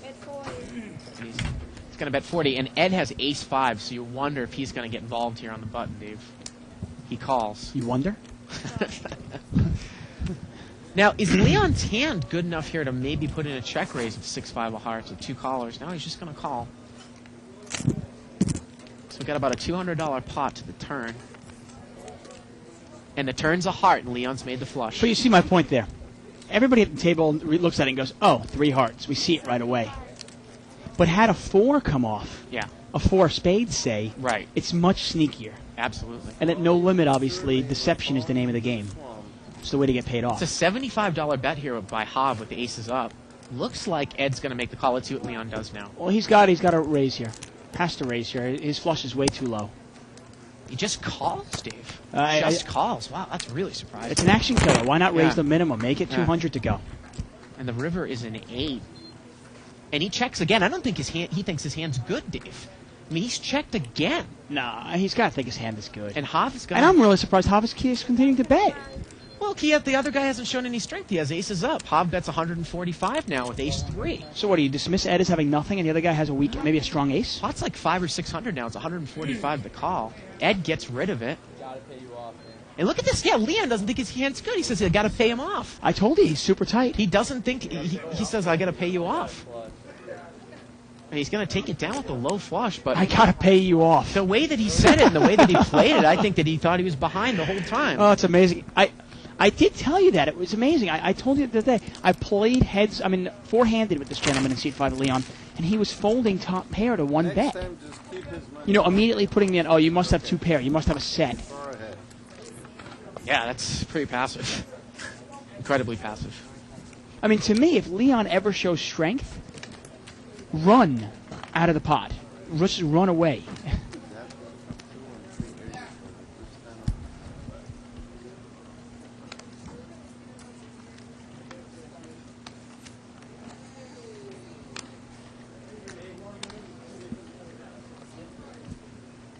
Wow.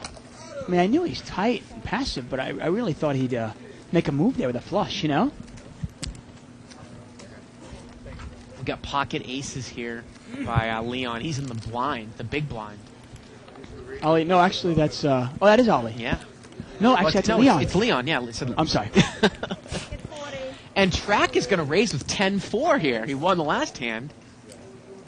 And Leon just calls in the big blind with aces, Dave. And what was the raise? Oh, wait, excuse me. He's going to re-raise. It looked like he had just called. Yeah, he didn't announce the raise, actually. That would have been really, He really verbally announced it. questionable. He called the raise. He called the original raise and then threw in $200 more. Yeah. And I imagine he's going to take it down. Like I say, if Leon raises, I'm gone. And it's funny, you really can't go... I mean, if we can get a close-up of Leon's face there. Look at Leon. You cannot judge a book by its cover. You look at this guy, and he's got this, like, Hawaiian hat, right? Hawaiian hat? It's actually, it's a Hawaiian hat. See Hawaii? Ah. There it is. Is that the And- symbol for Hawaii? No, Never it's knew kind of that. like, it's like, kind of like Hang 10, yeah. Yeah, it's like a Hang 10 type thing, Beat Free Hawaii. I think it actually says Hang Loose. He's got the USC. Look at his hair is like overflowing. He's got the glasses. He looks like a complete punk. And he is the tightest player I've seen at this game since Dr. Beebe's old days. Right? Yeah. Yeah. Absolutely.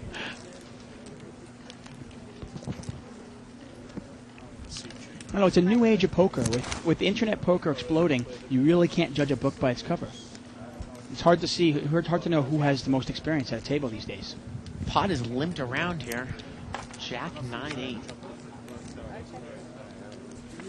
Gets checked around.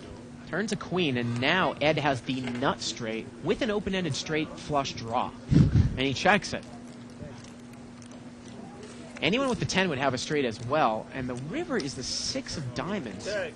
Boy, if I was Ed, I really would have put some money in there on the It was turn. interesting, Leon actually had a 9-7 of spades there. He actually had a pair with his flush draw as well. Ed bets 40, and he doesn't look like he's going to get paid off here. And again, a programming note, tomorrow we might have the 8-16 game on here as well, Dave. I'm not sure if it's going to be a 200 or an 8-16. We're trying to do one limit a week, and 8-16 was kind of fun last night. And then, of course, this discussion, people are like, well, why can't you get a 20-40 or a 30-60 on there? Well, I mean, I was actually talking to our producer about it. Right. And what we're going to try to do, like you were saying, we're going to try to do one limit hold'em event. Right. Our traditional Friday big no limit, a smaller game like this, or a 3 to 5 game, and then our whale game, obviously, and then maybe one theme night. Right. And our limit night, what we're going to do is we're going to mix it up. 1 week it might be 30, 1 week it might be 20, 1 week it might be 2-4. Yeah. Obviously, we want to cater to all our viewers. And since we promised 8-16 for this week, that'll obviously probably try to be the next one. Ace 10-7, a couple of clubs. To be honest, though, the people that play a 20 game, they're just a pain in the ass. Yeah, well, I'll comment more on that. I mean, getting the 20 limit game or the 30 limit game on here, it's like pulling teeth. It's by far the toughest because basically you're in the world of mid-limit poker. We actually have some people grinding it out. They don't want to show their cards. yada, yada, yada. A bunch of wannabe pros. Yeah. No, I can beat that. They think they're like, Well, next best thing. They're like sliced bread. Tell me I'm gonna. No, I mean, I'm not criticizing them, but at the same time, there's just a lot of people that are a pain in the ass. and that's actually where we're at that level. We're mid-limit poker, but it's a tough living to make, especially if you do it without the advantage of playing hands on the internet like I do, or being a prop like we are as well. To come down here and make a living off 20, 40, or 30, 60. I mean, a lot of people say, "Oh, I can do it with ease." Well, I challenge you to come down here and do it with ease. And there's Mo. There's Mo. There he is. No, yeah, I would agree with you. Yeah, I mean, no steady source of income. To me, Yeah. I've heard pros say that the lowest level you can play limit hold'em to make a living is really like 15, 30. Yeah. To me, I don't understand. If I was playing it professionally and only playing it professionally, just poker, Yeah. I wouldn't understand playing it at a level lower than 30, 60. Yeah. Unless you're playing on the internet and you're playing 3 or 4 games at a time. Right. If you're playing it live in a casino, why not play at least 30, 60 or 40, 80? Raise, make it 50. You're playing it for fun, then hey, play it any level you want to. Oh, absolutely. Got a raise there by Track, Jack 10 offsuit. And Ali's going to call here with Ace 4 of hearts. Track is one of the few players at this table that actually will raise it up with less than premium holdings.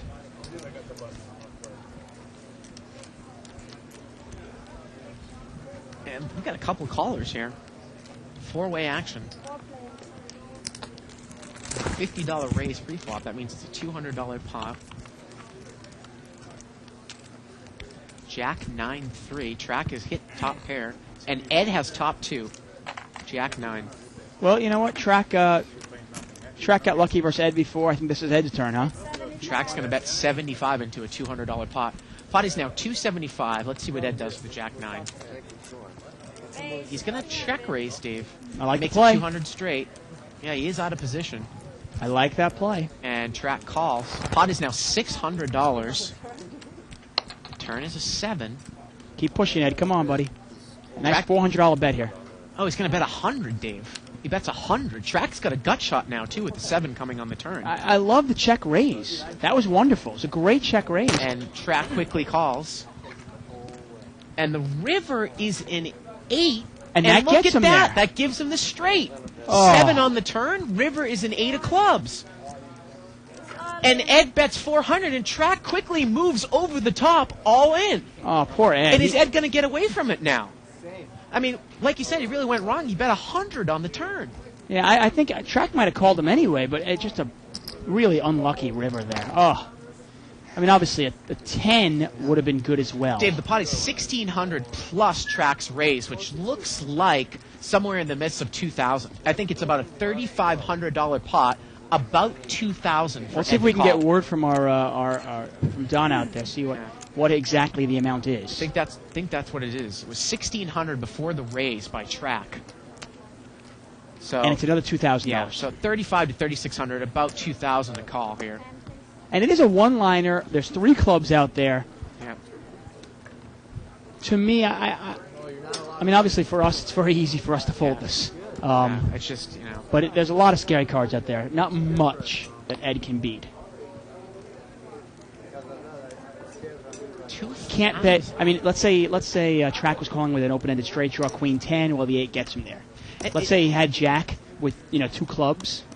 Jack 10 of clubs. Say, well, he got there, or Jack. Whatever, Ace Jack of clubs, he got there. Well, the funny thing about this is some people will say, well, what a gross overbet by Track. Oh, Ed's going to muck it. But I actually like the bet. The reason why is we see Ed play so much that if he check rates you on the flop, Dave, I mean, he probably has something like Ace Jack or 2 pair or a set. And he showed strength. And, we've seen him have a lot of trouble getting away from good hands. And and look at this. Track just turns over the Jack. Oh, I think he shows the 10 there. He shows him the cards. Yeah. And that'll make Ed feel So, good. I mean, Ed has trouble getting away from big hands, and for him, Right. top 2 is a big hand. So. Yeah, I'm not gonna. People yell at us all the time for kind of like picking our spots. And in that case, there, I like the overbet. Yeah. Because half the time Ed will pay you off. Absolutely. And the other half the time he'll throw it away. But hey, I really like the push all in there. I mean, remember the pot was 1,600. It wasn't that much of an overbet. Right. What is he gonna raise it up? If you raise it up 1,000, okay.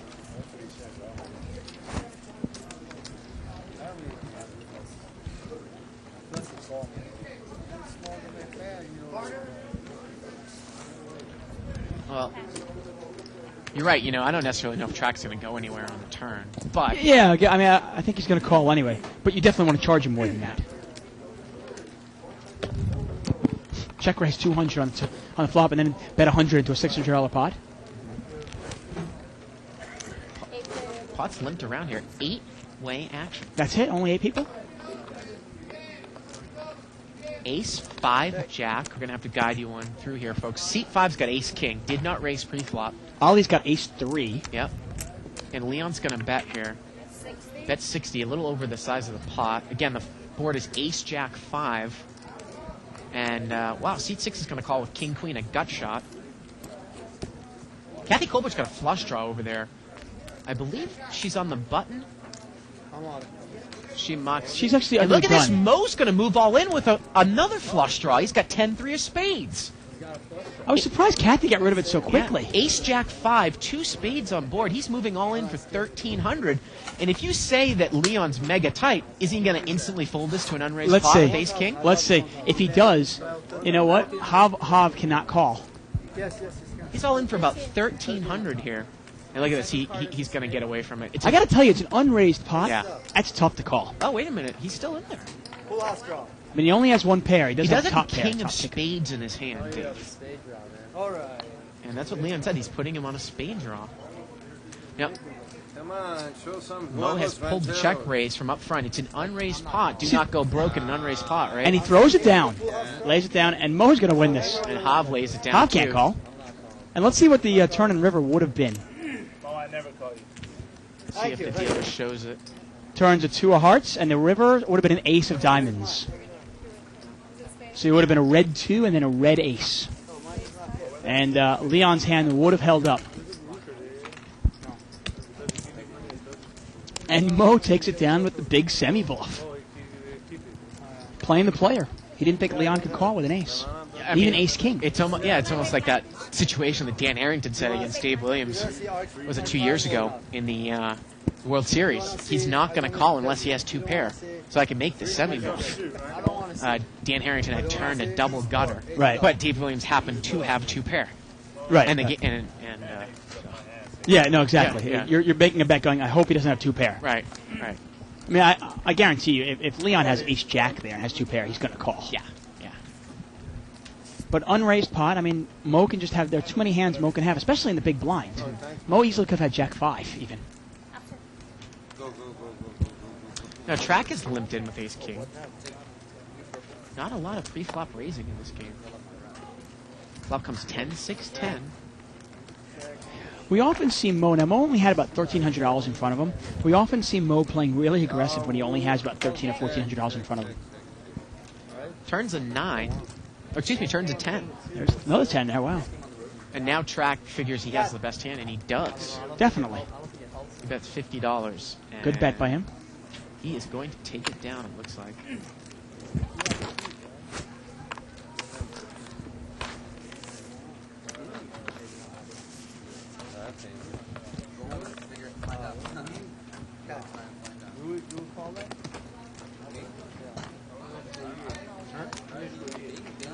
The Spink on 2+2 corrects me, Dave, and says that the Boston Braves actually won their last World Series in 1914. I thought that they had won in the 20s or 30s. Excuse me. Either way, it was a long time ago. Long time ago. I was not alive. No? A couple generations inside my great-great-grandmother, probably.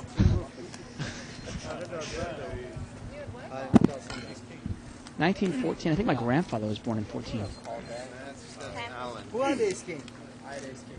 Get ace king, we You know where the Braves went after they moved from Boston? What can I say? Boston I'm saying I have Braves. flush draw. You say no. You have. I said I have. See, obviously it's a trick question, so it's obviously not Atlanta. Not Atlanta, no. That's what it is. Hmm. 5-way action. Give me 2 seconds. Good hand. You had to win. King, Yeah. 10-9. And flush already. Whatever. I mean, Rainbow. Yeah, Leon's got a gut shot with the second pair. Why? Why? You want to gamble or you want to push it to the right? I'm over here smacking. So you notice Leon needs a lot more than that to bet. Now will he bet? Turns a 5. guys. Nope. See, I mean that's the kind of player he is. Why? So would you be almost raising him in position every time? Yeah, you almost, I mean, that's what we were doing four-handed. We were raising. I was actually straddling almost every time I could straddle, and he would just fold. I was just stealing his blinds every time. And the river's a 4, and actually Hob is backed into 2 pair, and he's going to bet. Well, and that's the problem with that play. I mean, That's 30. Hob ended up from having nothing on the flop to runner 2 pair here on the river. that's the problem with playing the hand like Leon does. He plays it so passively. Now let's see if Leon makes. He doesn't even call there with Queen 10. Check, flop, check the turn. Well, I'm glad he doesn't call. If you're not going to bet, if you're not going to show any strength at all, don't lose any money in the pot. Just you're giving it up, then give it up. No, really. Except But you let people get there. I mean, second pair with a gut shot is not a bad hand. who I'm playing with. So do you know where the Braves are from, or where they're from when they moved to Atlanta? No. Milwaukee. There you go. I was going to say, think of Hank Aaron. There right? you go, Milwaukee. Okay. Hank Aaron played most of his years in Milwaukee, didn't he? Or he broke the record, didn't he, in Milwaukee? I don't know. I think he did.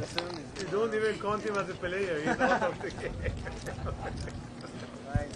There's a city I have not been to. Milwaukee? Yeah. Does nothing. I hear there's some good beer there, but Good beer and good women. Ali's my friend. Laverne and Shirley took place in Milwaukee, didn't it? I think that was the fictional place for it. Yeah. I actually worked with Gary Marshall for a while on a play out here. Oh yeah, Laverne and Shirley worked at the Schlitz Brewery. Hob is going to bring this one in for a raise. With Maybe ace one king. day we should do that for Halloween. You can be Shirley, I'll be Laverne, or I could be Squeaky. What's it, Squiggly? What is it? Squiggy. And what's his buddy's name? Squiggy, and you could be Lenny. Queen 8 here on the flop. Couple of spades. Ed's got the best hand. Hob's going to make a little continuation bet here. Well, a flop like that, I think you need to bet Ace King, don't you? Yeah. Naughty. Let's see what Ed does. Ed makes the call. I mean, Ed still can't beat any overpair. You know, Look at nines, this. I think two Hob aces. checks blind here on the turn. And I guess they think they're just agreeing to check it down here. And 8 there. Yep. And Queens is going to Yeah, they both have 2 pair here, but Yeah. obviously queens and 8s are better than queens and 5s. Is that enough? Here we go. And Ed takes it down. Look at this massage Ed's getting. It's like convulsing. That's tasty. That's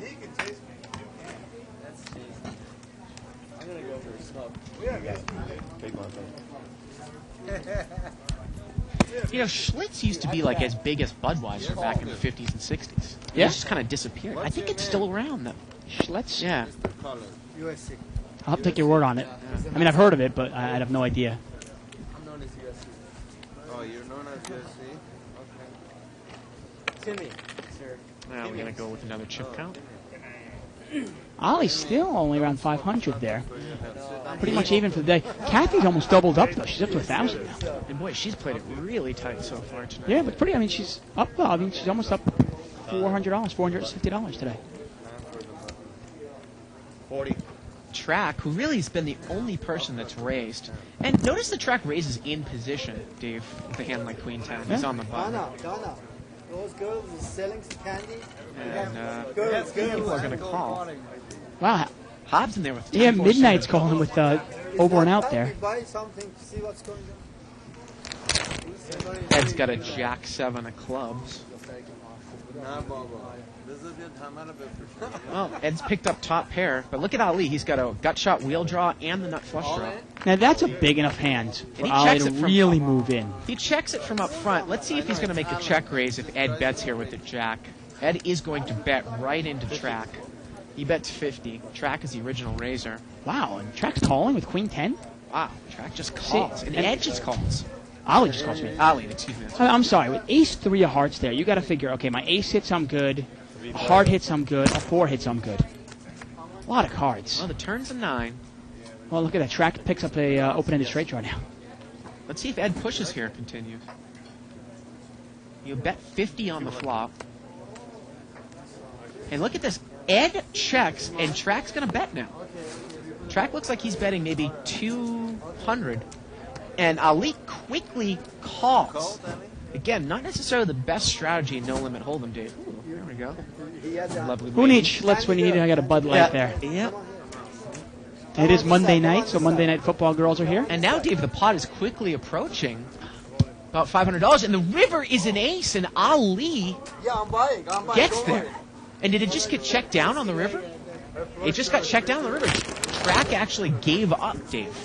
Ali You know the funny checked, thing? and track just checked right behind him. The track got kind of bemoaned like you got a bad beat or something. Yeah. But Queen High was never the best hand. No. Look at this. Ed was the only one with the bad beat.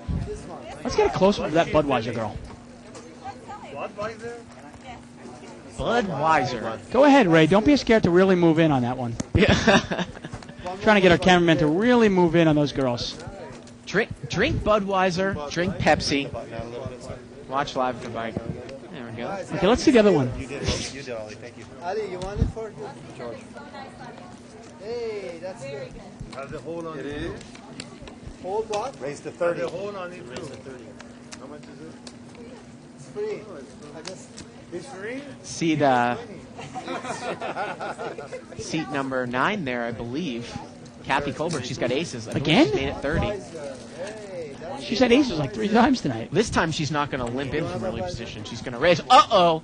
Pocket kings for Ali on the button. Let's go watch.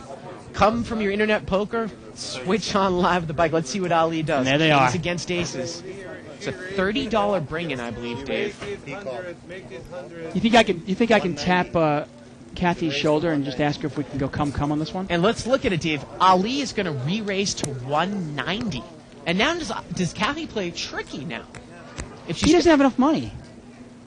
I Yeah. think, what does he have, 900? Yeah. It's a good point. You know, what are you going to do? Now, Ed is behind. Ed is called in between as well. So what has Kathy done here? If I'm her, you got to raise at least to the minimum. Make it 400. What has Kathy done here? I was going to give this thing to you because it drew your hand and I'm not going to Has Kathy... So that actually is on her. I thought that she had made a move here. She's thinking about it now. She's probably Okay. thinking, obviously she's thinking, do I want to slow play this maybe and unfortunately keep Ed in there? Or do I want to raise it and show the real strength of my hand? Oh, she's going to re-raise. I like the play here. She's out of position. There's no way Ali's going to get away from this. Is Yeah, he? see, if you're in position with aces, Yeah. you can smooth call it. But if you're out of position, then what do? You check and hope for check raise? She makes it 300 more. Ed folds. All in. And Ali... Oh, actually, she's moved all in, excuse me, and Ali has called with kings. And Ali's going to go bust unless he gets lucky here. An all in and a call. And this is about a $2,000 pot. Deuce, 8 deuce, and Kathy has the ace of spades. Yeah, like you said, about a $2,000 pot. Ed had 4 or 5 of spades. Yeah, turns a queen. Hollywood movie. And the river is an ace, and Kathy Oh. fills up on the river. You had me. And she goes, I think I know that. And they actually did not turn their hands over. So neither player knew what the other player had. 835. But that's a double up there, and that looks like it's about, I want to say, $700, almost $800. We're looking at about a $1,600 pot, $1,700 Wow, one of the pot. biggest ones of tonight.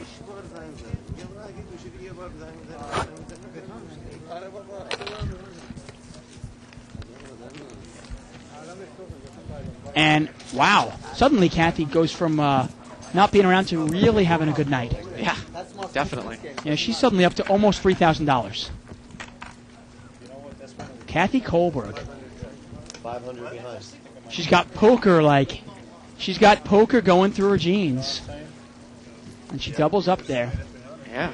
Now, kings are really hard to get away from. Do you think maybe you can get away from them if Kathy's moving all in on you? I though? got to be honest with you, and people might say, how can you say this part? I think if I was in the Ali spot, I probably would have folded. I mean, really do, what- because the only thing that you can hope that she has Are is kings. kings. Are Right. kings, yeah. And I don't think she's going to do that with queens. Well, that's my question. Yeah. See, people online are always going, "Oh, come on, you guys are crazy." This is a cash game. It's so different than a tournament. Yeah, it's so In different. a tournament, she might make that move with Ace Jack. Right. Ali against Mo here, and Mo has top pair. He's going to bet 50. Ali calls. And Ali, I think, is playing some money behind. And he's prone to being going on tilt, Dave. Turns a 9. Now Mo has 2 pair. And it goes check, check. Wow. And Ali makes a straight at the end. Yes. Wow. Yes, he does. He made it straight. Mo checked the turn, and now he let a free card go And look off. at that. And Ollie's laughing at him. Yeah. If we can get a shot of Ollie there, Ollie was laughing at him. Oh, I think he's all in for $5, Dave. That was the thing. He must. $5 bet here at the end. He raised it $5. $10, and Mo doesn't even want to call the 10. I think Ali's showing the jack. He's showing the jack. He doesn't even want to call. And look at that. Hey, I got to give credit to Ollie here. Wait, this guy just lost an $800 pot with a really tough beat, losing pocket kings to pocket aces. Yet 2 seconds later, he's laughing.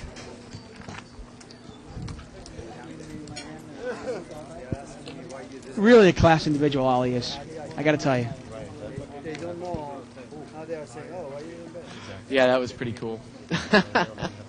But I agree with you. I'm wondering, I mean, obviously it's so much easier here in the booth, but you're sitting there going, okay, she raised, I re-raised, and now she's just moved all in. Yeah. What could she have? Aces, kings? Would she do it with queens?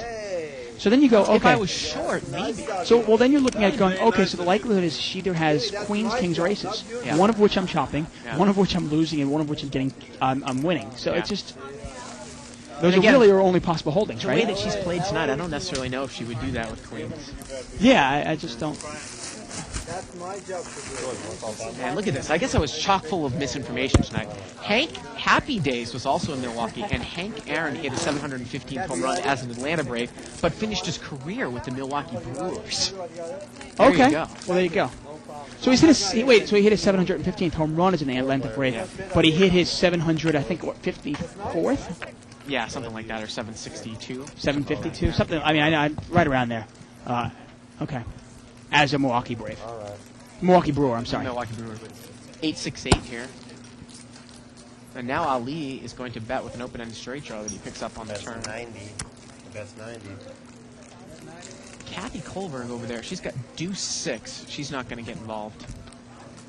No. She had the best hand, but Yeah, she did. can't do the thing. I can't beat anything except the draw. And Laverne and Shirley worked at the Schatz Brewery, not the Schlitz Brewery. Right, obviously they probably couldn't use the Yeah. real name, so. But obviously it was definitely named for that. Because I was actually going to say, is it Laverne and Shirley must be the only, show that ever took place in Milwaukee. Well, there you go, Happy Days. Well, Laverne and Shirley actually came from, I mean, it was all spawned off one another, all those shows.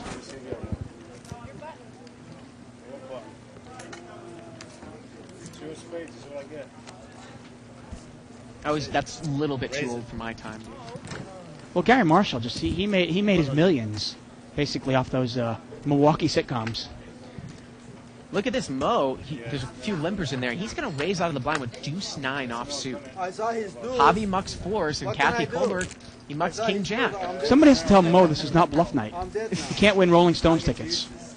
And obviously when I'm saying that, I'm referencing another show we had, another episode of the LA poker scene, or Live at the Bike, might you call it, Yeah. where we had bluff night, and Mo was the biggest bluffer and the best bluffer, and he won 2 tickets to the Rolling Stones.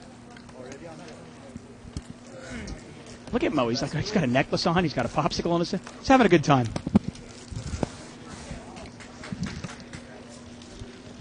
I mean, I think only a moron would get caught dead with one of these things on. I can't even get it. With one of those things on that Mo has? Yeah, only a moron would get caught dead with one of these things on. 5 players. There you go. 5-way action. 9-9-5 here on the flop. Couple of spades. Limped around once again, Dave. Turns a king. Now Kathy has the nut flush draw. 55. And Mo flopped trip 9s, didn't bet on the flop, and now he's going to bet on the Now, this is turn. a question. Do you go for it if you're Kathy?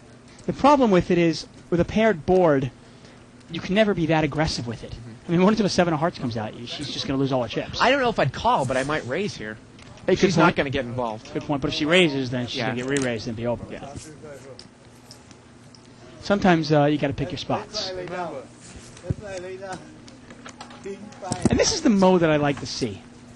It's Yeah, almost he like was he's playing a little more. too tight in the bigger game, wasn't he? It's almost like, well, I think that's what his thinking is.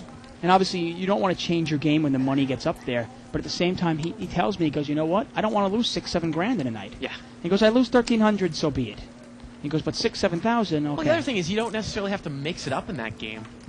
It seemed like when we first started doing the show, we had stronger players. And those Yeah. players have just moved on to, I guess, bigger games. You know? Even though it's amazing, at times this game is like just, people seem to be giving their money away, especially on our Friday night show. We got three-way action here. Flop comes King, Deuce, Deuce.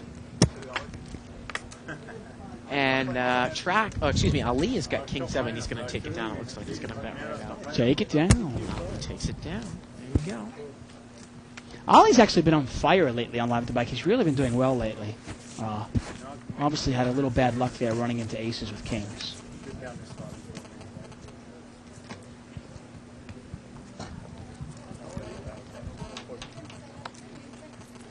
Once again, we are live at the Bike. I'm David Tuckman, here with Bart Hansen, Boston Red Sox fan, Patriot lover, He bluffed 3 times.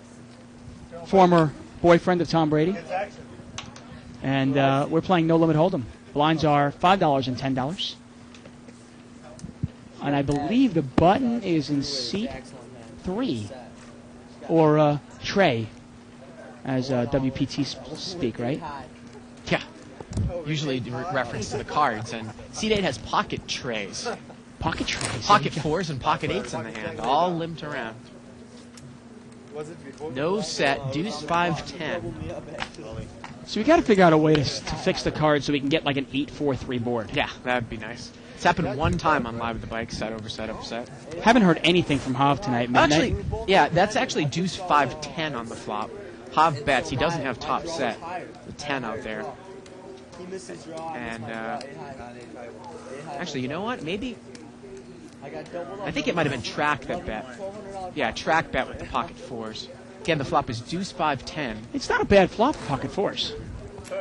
It was checked to him. He has the button. The turn is a king. She laid down. It's set. And the river is a 4, and Track hits a set at the end. And he's going to bet.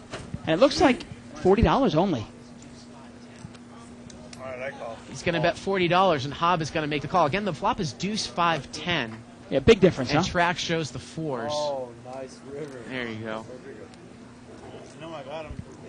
And Hav says, oh my goodness. Yeah. Hav never really took control of that pot, but he kind of let him let Track take control of it. Let's look at Allen. And I've been playing. I've been playing stud high low with him. Has he improved his game a little bit? I've been playing stud high low with him.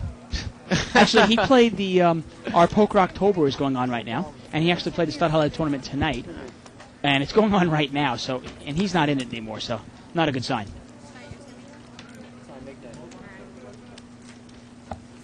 Kind of cool though. He sits there with his PSP, the Sony PlayStation, the portable one. Yeah. And he just watches rounders every day now while he plays cards.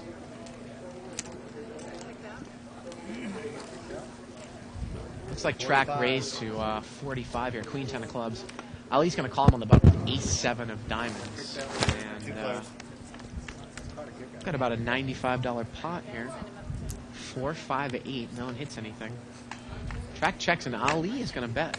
He's got a I like cut it. shot. I like it. Use position. That's 65. The Track's got no pair, no draw, no nothing. And sometimes we've seen Track, he's been stubborn with some hands. He doesn't get away from it on the flop. I remember a time when he called the Ed with absolutely nothing. Yeah.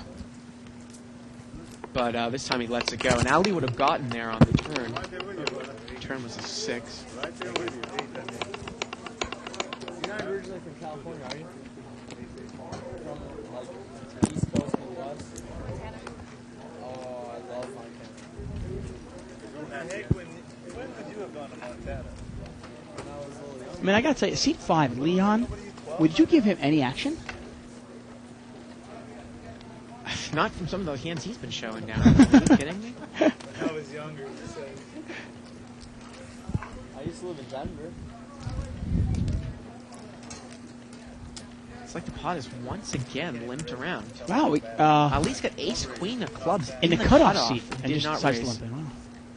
And he's flopped top 2 pair. Ace queen 9. Couple spades out there. And he bets $20. And George calls with king 10.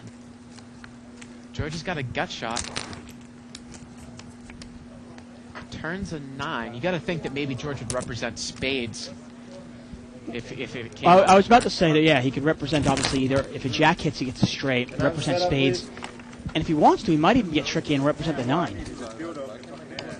And there's our plasma TV in the background showing Monday Night Football. It's actually kind of cool. We've got probably about 30 plasma TVs, big screen plasmas, throughout the casino. And on Sundays, you can watch every single football game. During European football, during soccer season, so to speak, in American speak, during soccer season, you can get all the premiership games. Plus, so you get some great soccer, great football, great boxing. I swear, sometimes I come here, not even to play poker, but to watch the sporting events. Yeah, he busted me in the bottom of the game one night, too. Yeah, he put me all in with pocket threes. Top pair king, became king 9. I got king queen. I bet 280 on the flop. He moved me all in 980. And I know how it plays, so I called. Turned to 3. It was unbelievable. Turned to 3. He called me? Yeah. No, he put me on. He did me ugly. Tried to push me off the pot. He did me ugly. Really? And Button is in seat 6. He's buying the button. That's Hob, or Midnight, as we like to call him here. Not tonight. Local pro here. Hob is having a rough night tonight, unfortunately. Tried one bluff, but he bluffed into a set of kings. Doesn't usually work out well. Option, George. I ain't got no option. I don't have an option. That's right. Got a king 8-5, couple of diamonds, and looks like, I want to say, Matt there in seat 7. We haven't heard from him in a while, but he's flopped 2 pair. Plus he's got a backdoor flush draw. And Hob here has top pair. And it goes check all the way around. Everybody checks. I can't believe nobody put any money in. And now Matt, I think he was obviously looking for the check raise on its flop, but it didn't work. Now he's picked up a flush draw as well with 2 pair. Let's see what Hob does here with top pair. I mean, really surprising that Hob on the button did not put any money in the flop. And now he decides to call. And the river's another king. And Hob is sucked out on him.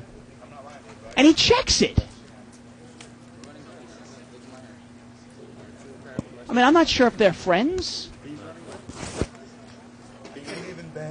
Turn that card over yourself. Turn it over. 7. And obviously, the dealer there is making Hob turn over the cards. Because you've got to show both cards to win a pot. You cannot show one card. You must show both. But amazing, Hob was on the button there and didn't put any money in there. Now, I don't know if he's going to get called anyway, but oh, you have trip kings. Why wouldn't you put money in there? Really odd way Hob played that hand. I'm not sure if they're buddies or not, and they just don't want to take money from each other. Really strange. Yes. You were gone a long time, right? I was missing you. Hey, here's Alan. Here's Alan. How are you, Alan? Yeah. Wow. Today we And saw the- Bart is back in the booth here. Oh, there's Alan. There's Alan. Interesting. Did you just see that last hand? Really strange way it was played. It was like one player, 2 pair. The guy in the button had top pair, and no money went in the pot ever. And then on the river, Hob got trips and still never put money in the pot. This one. You wonder what they're doing. I was wondering if they were like buddies or something. It was really strange. Ali's picked up top pair here with Jack 10. 4-10-4 on the flop. He's going to bet. And he's probably going to take it down, I'd imagine. 2 players. Oh. Shamalama ding dong. Thank you all. Yeah, this is played as a pretty passive table. Interesting. I'm watching this 2+2 guy, and we see this a new writer called The Spink. Yeah. Interesting. I had a roommate actually in college, my sophomore year, that we nicknamed The Spink.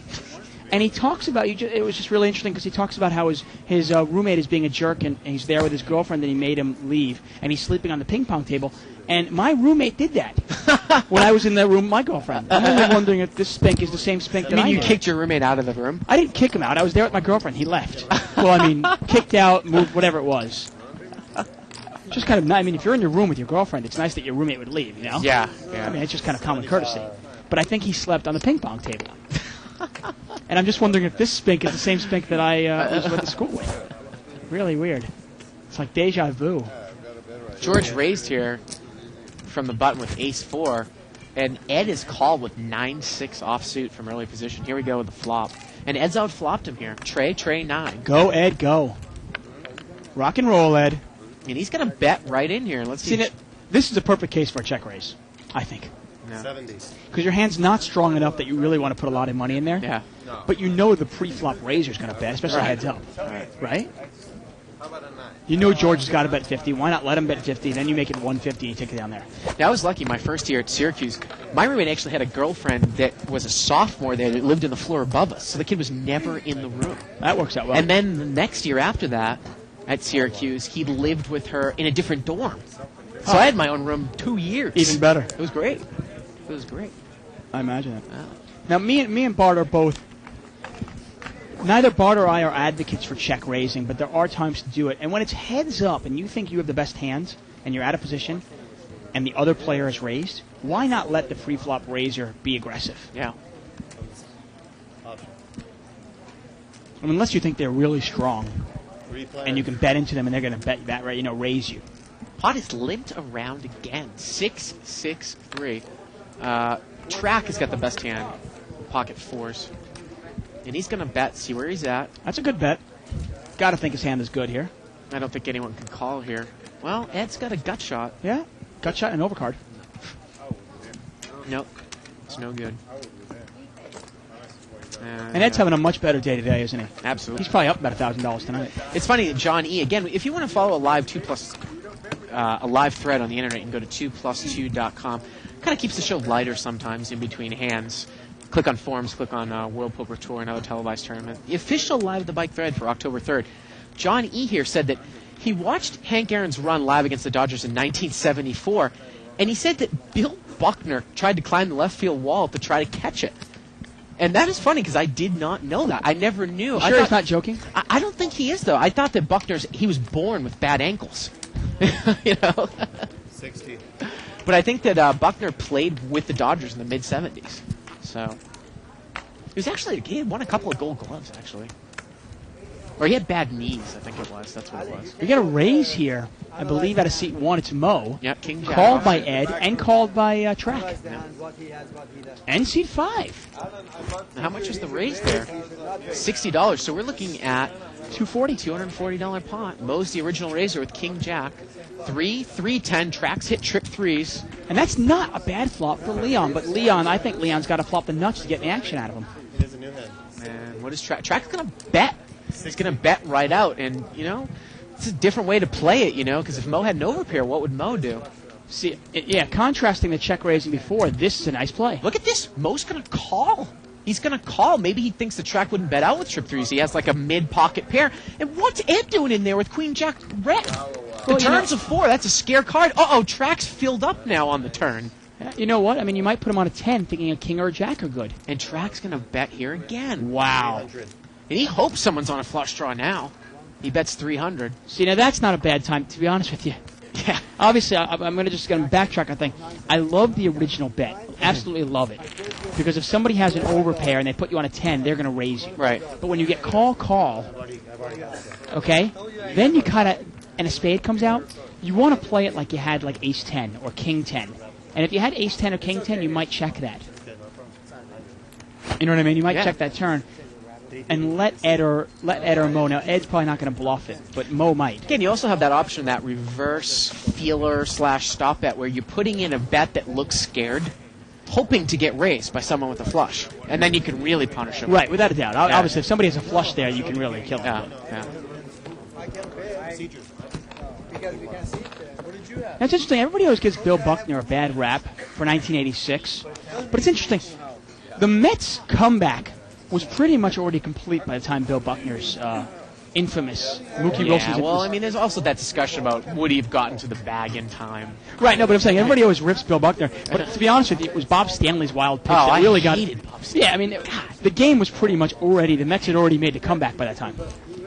And obviously, I was a huge Mets fan at that time. I was watching it and I was going crazy.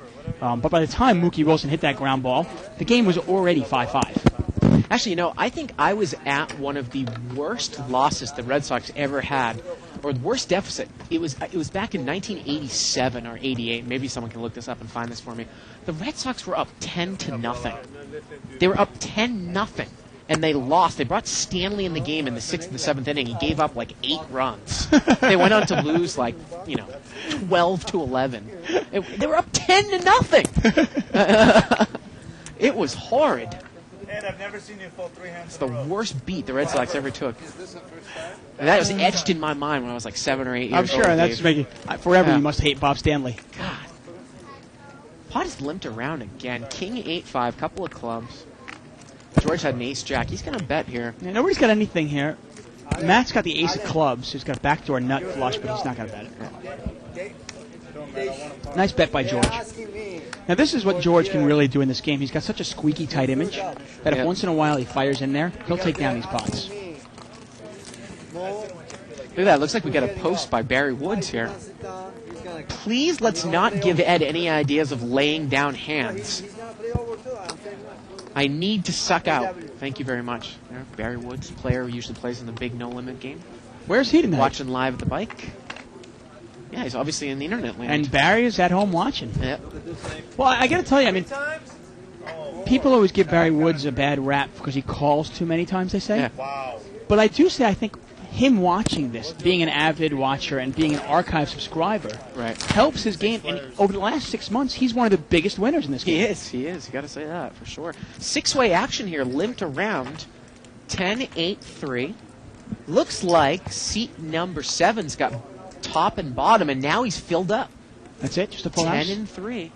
And he checks again from the small blind. And now Mo bets with a pair of 3s, thinking he has the best hand. But little does he know that Matt Kim over there has got 3s full of 10s. And he's looks like he's gonna raise it up, make it 150. Right, it's a tough spot not to raise there. We always say that. And he wins it. Yep. There you go. Mo can't beat anything. Rabbit Cam showed a jack. Yeah, the Rabbit Cam didn't make a difference what the Rabbit Cam had there, though. How's everything? I mean, there's nothing like being 6 years old. And I might have been 7 at the time, late 86, and seeing the Red Sox lose in that manner to the Mets. I mean, think of yourself at 7 years old, kind of gung-ho. I gotta be honest, understand the game now. I was like 11, and I was gung-ho because I was a Met fan, so I was going crazy. I do think the Mets, it was like the destiny year for them. The way they actually beat Mike Scott in the National League playoffs and then went on to beat the Red Sox. Pot is limped around here 5 ways. $50 pot. 10-8-5, couple clubs. And Kathy Colbort's got King 9 for a flush draw. She doesn't like to play her flush draws very hard, and I can't blame her. And George is going to bet here. We can't see what he has over there in seat 8. He's got 10 deuce. He's got top pair. Doyle Brunson hand. Well, Kathy is in early position. She's going to call. So now against Ed in George, seat 8's got the 10 deuce. Against George, if you raise him, you'll probably win the hand. What is Ed calling? He's got ace 9. Ed's got ace 9. Well, I guess 1 over is good. And Hav is in there with 9-7. He's got an open-ended straight draw. Yeah, that's the reason you want to raise if you're Kathy there. Which is no good if a club comes. The turn's a deuce, and now George has made 10s up. 10s and deuces. 200. That's 200 now. I was going to say, maybe he was going to drive a little harder. Now, if Kathy had raised that flop, she probably takes it down right there, because nobody else can call. She does have a draw. I mean, the case can be made that you want people in behind you. No, of course, but the problem is you can't necessarily, it's George betting, right? And you don't necessarily, George has got to have 2 pair or better to call a raise, usually. And George takes it down there. Well, obviously, you're right. If she had raised, George would not have called. Obviously, I'm seeing the cards, but to me, I just don't like calling with draws as much as raising with a draw. Take control of the hands. straddle. And actually, what I was saying about the 86 years, people don't realize that the Red Sox never should have been in the World Series. They were down 3-1 against the California Angels. Yeah. And down big in the. Who's that guy? There was a 15? reliever that actually killed himself over that. Oh, I know what you're talking about. But Dave Henderson hit a home run. Don Baylor hit a home run. That was the ultimate comeback. The What was Angels that guy's were the biggest name? chokers. The guy in the Angels? I don't know. The reliever who ended up killing. I mean, it was awful. Yeah, because he could never live it down. Yeah. Right? Yeah. Killing him. I mean, it's just awful. Ed is going to raise here, it looks like. He's straddled the pot, and he's going to raise out of the straddle spot. He raises to 50. Matt had limped in with ace-deuce, and Matt's going to call. Now, chances are an ace is not going to come here, Dave. Let's see how this hand plays out. It's about a $100 pot. Queen, 8, jack. This is whoever takes control of it's going to win this one. Well, Ed checks. Chances are this is going to be a chop pot. If it gets played down in the river. Yeah. Ed is checked, 90. and Matt is going to bet now. He's using his position. Ed has the best hand right now, but, I mean, barely. I mean, it would have to come like runner, 3-5. And Matt takes it down. Nice bet. Yeah, it's weird. 86 was like, there are certain years like this. 86 was like the year of New York because not only did the Mets win, but the Giants won. And there are a few years like 04, obviously, last year, where the Red Sox and the Patriots won. I know in 1969 I wasn't alive, but the Jets and the Mets won. And there are a few years like that. It's interesting.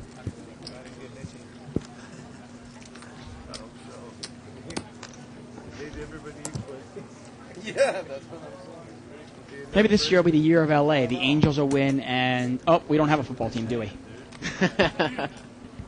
Looks like we got some action on the thread between Barry Woods and Russ McGinley going head to head. Ace King there, seat 1, Mo, and he's going to raise it up. He's going to make it 100 to go, and seat 7 there, Matt Kim, he's got King, Queen of Diamonds. He's in position. Look at George. He had limped in with 10 deuce, a hand that he just won with. It's amazing how many people might play the same hand after they just win a pot with Dave. I mean, we can see it. It's absolutely amazing. The human habit. It's very. We are creatures of habit. If we win with 5-4, we play 5-4. If you win with 10 deuce, you play 10 deuce. And it looks like Matt's not going to get involved. He is dominated. Well, it is. He's made some nice laydowns. Ace King, he laid down. King Queen here. He's in position. George shows a deuce and locks the hand. And Mo takes it down. And this is the kind of table that Mo really likes. The kind of table where Mo can just kind of run over. He knows where he's at pretty much the entire night. Second was a joke of that. Maybe we can have a theme night. We can get Russ McGinley out here. They can play heads up. Barry Woods versus Russ McGinley. And someone else asked on the thread here about the hand that was set over set over set.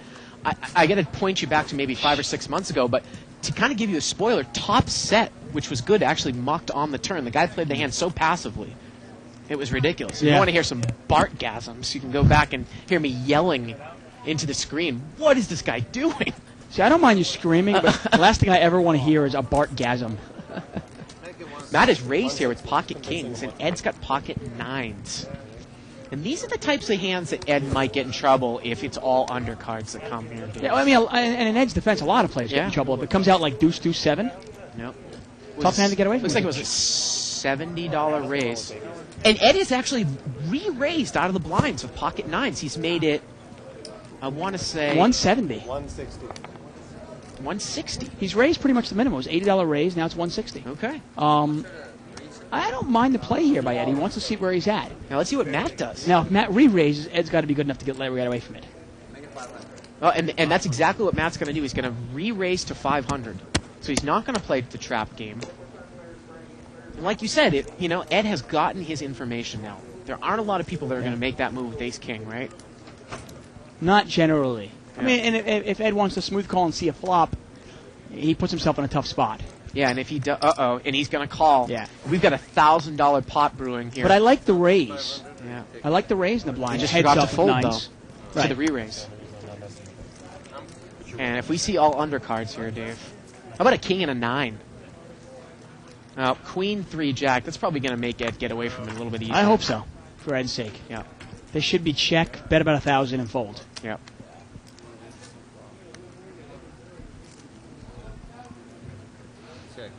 He's going to check.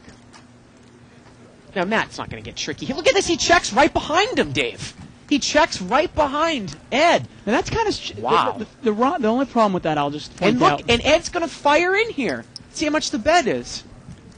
He's going to bet 600. I like Matt's play, but only because Ed has 2 red cards, but he doesn't know that. What happens if Yeah. Ed had 1 club at his hand? Yeah.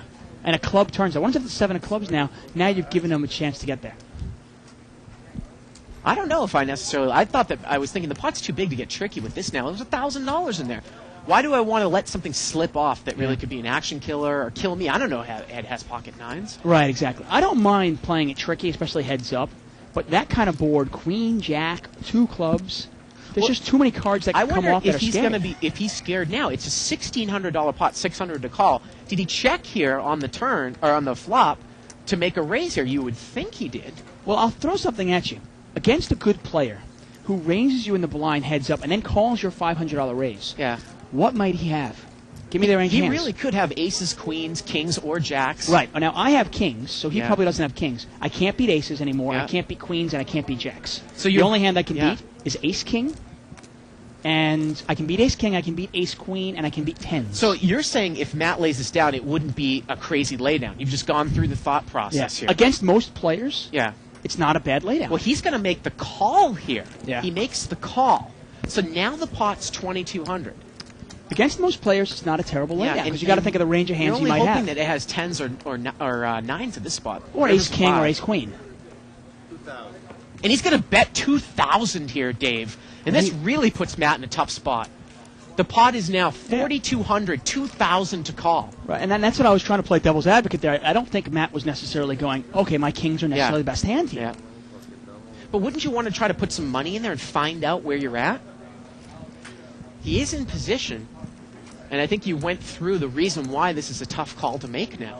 Well, against And a lot of Ed's players. fired a lot here on the river. He Well, spent it's $2,000 on the river. $2,000 into about a $2,000 pot, $2,200 pot. So that's $2,000 to win $4,200. And let's see what Matt's going to do. And it looks like he's going to put him in there and move I him think in. I he think. is. I think he's counting him out here. I mean, you just really got to hope the guy has tens or nines. Tens, nines, or ace queen. Yeah. You know. What a But bet you here got to on look the at it end. and go, would Ed make this kind of bet with nines or tens? $4,200 bot, 2,000 to call. I mean, this is a hell of a bluff on Ed's part. Hell of a bluff. I haven't seen Ed make this type of bluff. He's got to think he's probably not good here. It's a $2,000 bet here on the river. An experienced Hold'em player, an experienced no-limit player, would lay this down more often than not, probably. Think so? I don't think it's as easy a call as some people might just go, oh, come on, it's an overpair. And he does call. He makes the call, and he's going to take it down there. Wow, that's a really, really difficult call. I don't know, like you said, I don't know if I make that call against Ed because I've never seen him show strength like that on the river with a hand that's really not that strong. But he does make the call.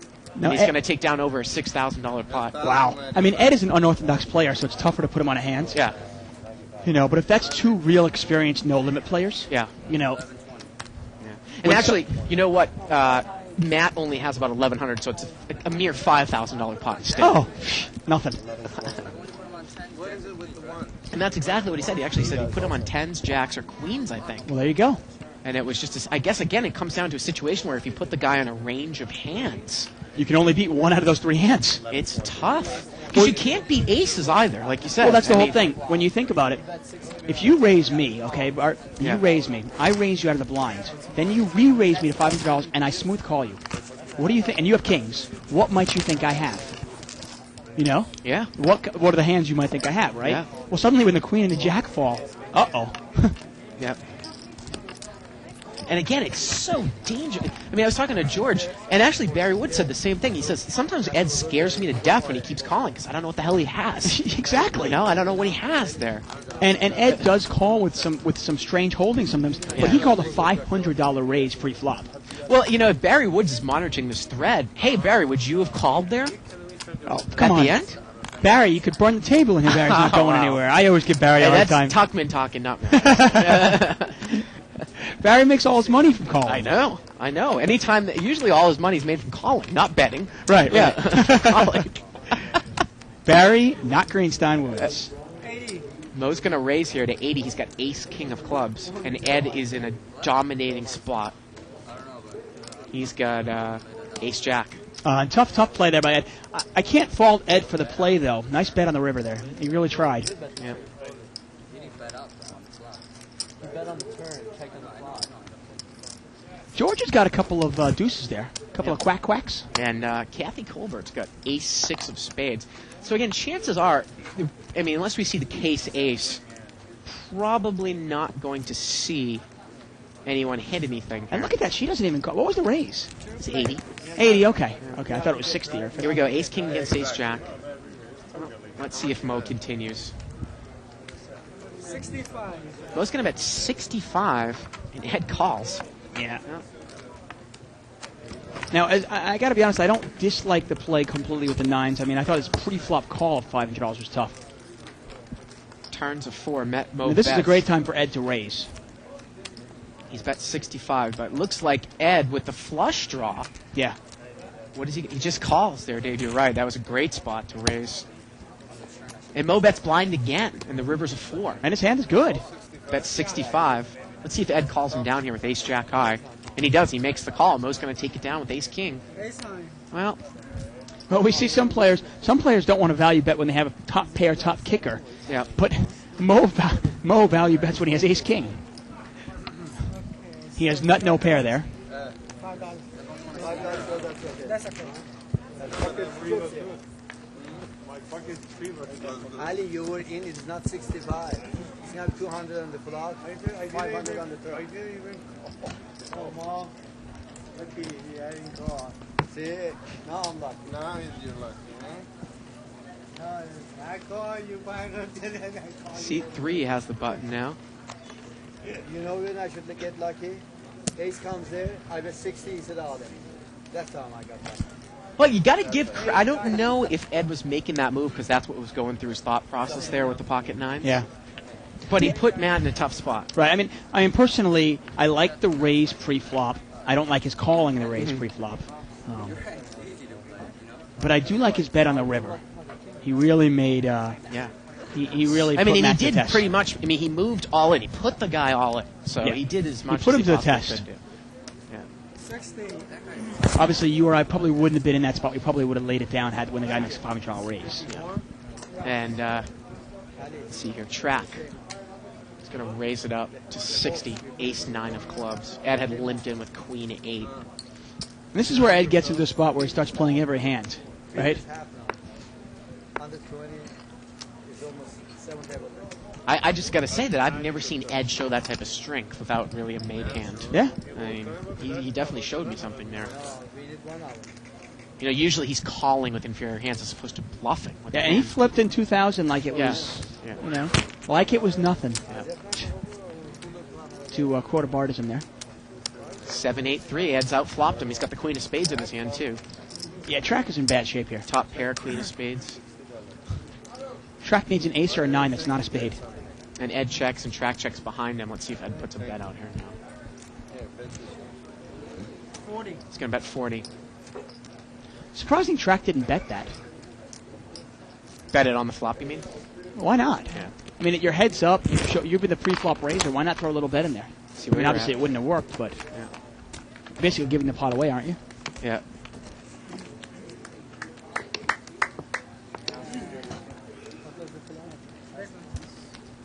Seven, 8, 3 of spades. What was the turn?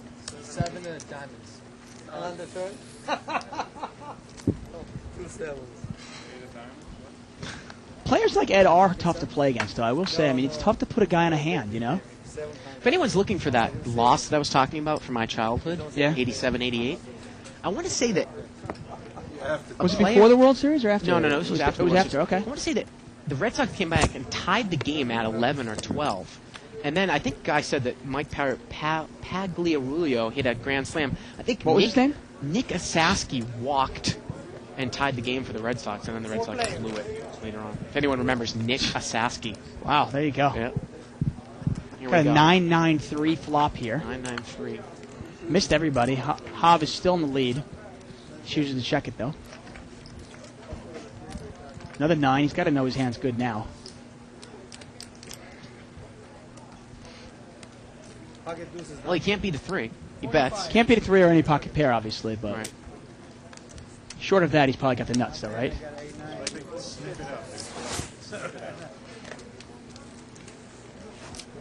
Yeah, the other thing, too, is that I kind of miss the celebrity poster Jive Dadson on our 2+2 thread, Dave.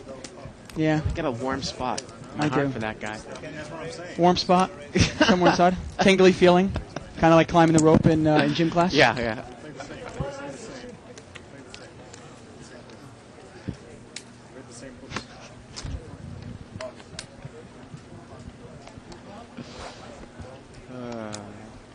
Mo's got a little suited connector over there in seat 1. 9-10 of hearts.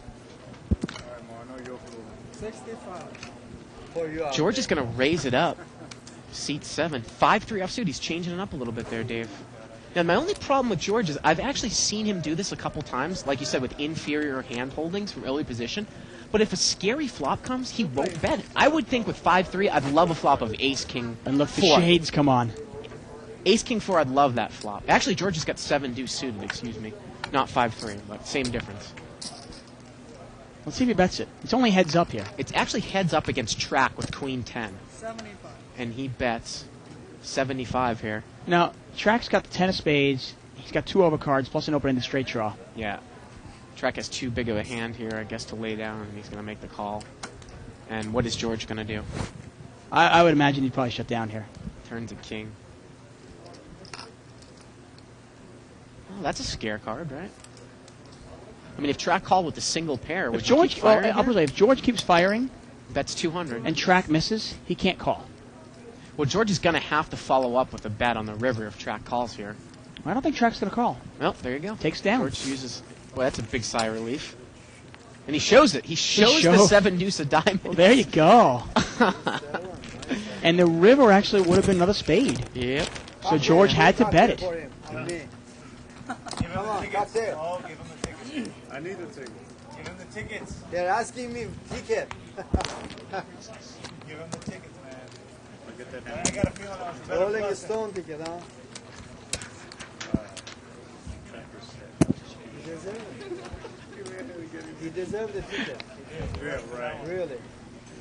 First position, 7 deuce. There you go. June 4th, How 1989 about if was I that give you Red Sox 1 month debacle. free cocktail here? I was in 4th Because grade. of that. It scarred you, I guess. You're still with you, huh? I still remember it. Wow. I mean, when does It's the like team me, I lose think, in when they're up 10 to '86 when the nothing? Jets started out 10-0. That was, started out 10-0. I think they finished up like, I want to say 10-6, actually got into the playoffs and, of course, lost in the first round. It was just pathetic. Or no, they started off 10-1, I'm sorry, and finished up 10-6. Most bluffers. Jack 6-7. Well, that reminds me of some of the Saints from the early 90s when they'd start 8-0 and not make the playoffs. When they had Bobby Hebert.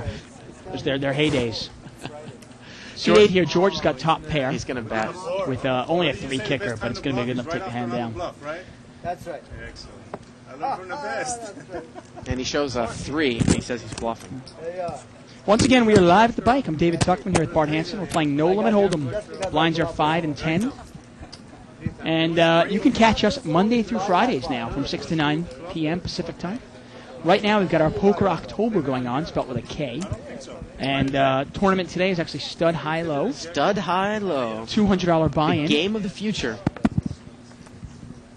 Mo, I think he was just showing off the Rolling Stones tickets that he won from Bluff Night last Friday. Of course, we'll be doing another Bluff Night on Friday, and that's going to become a regular event on Live Yep, Bike. Bluff Magazine is actually going to be sponsoring our All Bluff right. Night. Kind of cool, huh? Drink Pepsi, drink Budweiser, read Bluff Magazine. I tell you, the Bluff Night is actually going to get the games. I think it's one of the reasons why the game on Friday night is such a good game. You know, because everybody's kind of like, ooh, when can I put my bluff in? 5-way action here. A couple people hold the same best hand, Ace-10 and Ace-10. Seat 6 there, Midnight and Kathy Kohlberg, which we really haven't heard from her at all. And let's see what she's going to do with the Ace-10. She's in early position. Cutoff bet 75 here. He's got the same hand as her. And she's just played ultra tight here, Dave. Well, she's only played about 4 hands, but she's won every single one, and she's She up. calls. And she's up probably $2,500. Is it that much, really? She doubled up. Remember, Aces Yeah. Kings. Yeah. Turn is a 5. We're heads up now. Ace-10 against Ace-10. And it goes check, check. And I think they're just going to check it down. I guess they respect each other that much. Chop it up. Oh, chop it up. Yeah, I don't know if it was respect or they just neither one of them liked their hand that much. Yeah. I mean, again, I don't mean to make a gross, overgeneralization, but I seem to do it almost every day here on the show. I mean, do women play poker like extremely tight in cash games? I mean, it's especially generally they do. The only person I've really seen mix it up was Kathy Liebert. Yeah. I mean, generally women play tighter than Yeah. men. It's just it's not a generalization. It's true. There are women that are great players. I mean, Shirley's very aggressive. Kathy Liebert was very aggressive. A couple of ace kings, 2 ace kings, an ace 10, and pocket queens for Hob in seat 6. And Track's going to come in for a raise with one of the ace kings. Mo has the other ace king. And Mo is in the straddle spot, Dave, so this is going to be an interesting hand. Now, straddling, obviously, it's a $20 bet here. Now, I want to see what Mo does. He's going to get raised under the gun, and now Hob is most likely going to re-raise him. What is Mo going to do with ace king out of the straddle spot in early position? And Hob's in great shape because there's only 1 ace left and 3 kings left. He's made it 300 more. Does Mo muck this like it's 7 deuce off suit now? Not quite that quick.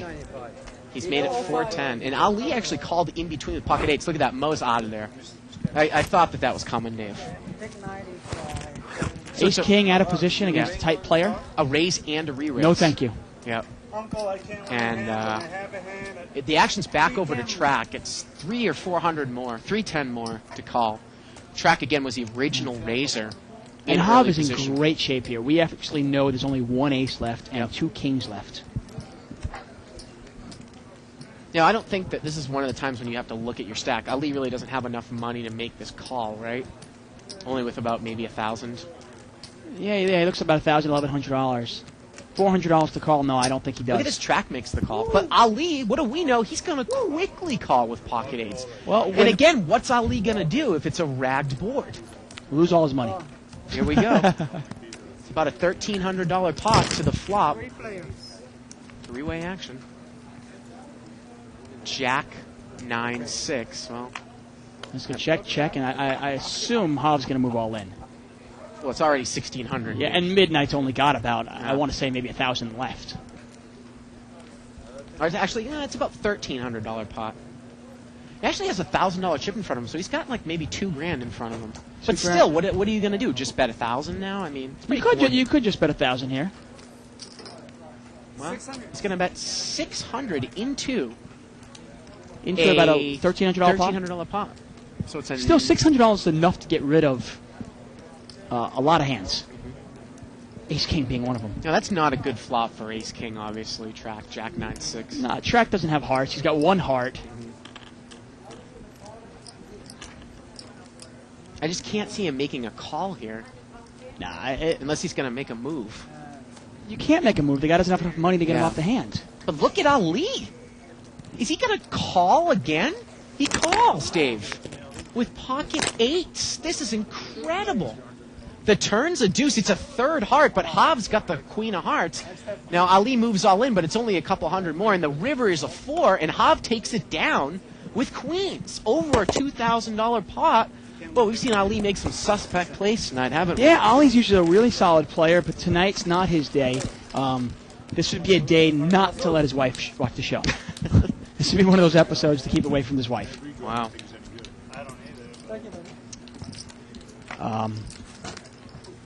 I didn't like the call pre-flop. I know you didn't either. I definitely don't like the call on the flop. Well, it's just one of these things where it's like, if you think you have the best hand now with pocket 8s and you only have like $1,000 behind you, why not move all in? And you're not going to do that against Hav, because again, you make the range of hands at best, maybe 30% of the time, you might be like 53-47. I'd say the other 70 to 75% of the time you'll beat, right? Yeah, Ooh, pocket aces. Maybe here. he's steaming with his kings. I don't know. That's George. That's the Greek poker god there with aces. The English Greek poker god. He's going to raise it up from the cutoff. It's amazing. Seat 8's gotten aces 3 times, and Seat 9's gotten aces 3 times. Look at Kathy. He's just, you just play it straight up premium hands. Well, hey, when you get aces 3 or 4 times in a night and you get paid off each time you get them, what do you need? Got kings. Now, has Ali rebought here? And he's in there with Jack 7. Yeah, he's really on tilt. I wonder if he's rebought because he only has about $50 left in his hand. Yeah. King 9-10. He hasn't asked for any money, Dave, so that's all he has. So he's only, yeah. Surprisingly, I thought he was all in actually last hand, so. I thought so too, but apparently... Maybe he reached in for about $100. He might have done a short buy. You're allowed one short buy at these tables. George is going to pretty much put him all in. Now, Ali, he's going to call. Dave, actually, he has a double gutter here, right? He could catch a queen or an 8. Yes. So he calls. Turn is a 3. And Ollie's playing 500 behind. Oh, okay. So George put a little bet in there. I think it was 200. So I was going to say, I thought he was all in. And now George bets. And Ali's going to call with the double gutter. He needs to catch an 8 or a queen here. Like you said, steaming there, and the 4 comes, and George is going to take it down with aces. Yeah. And Ollie's obviously, he's definitely steaming here. Yeah. And this is a perfect time, definitely get up, get away from the table, take a break. Throw some water on your face, right? Bathroom. I always like to say that, yeah. Yeah. Smoke, do whatever you have to do. Just, no point in throwing money away.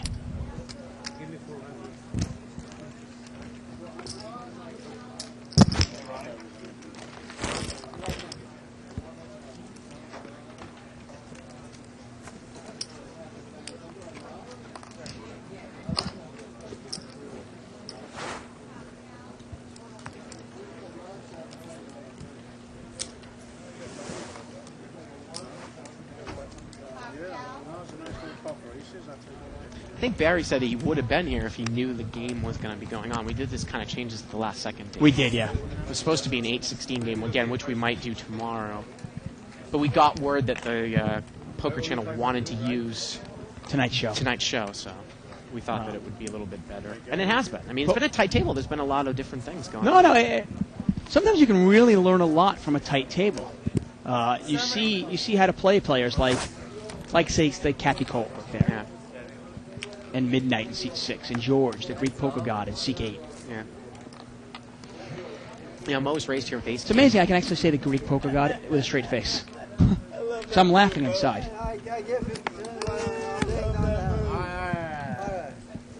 And Mo raises and Leon's out of there.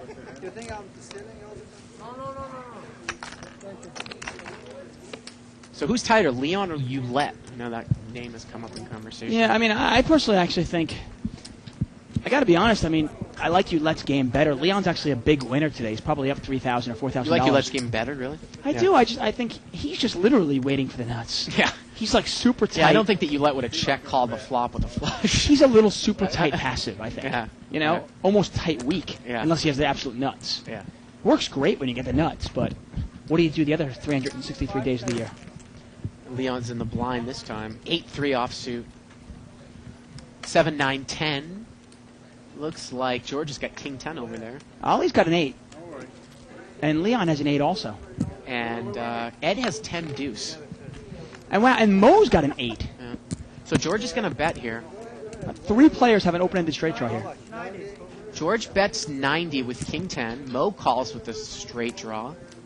Ed's got top pair over there with 10 deuce. And everybody's got an 8. It's like everybody's got a little piece of this. Only heads up.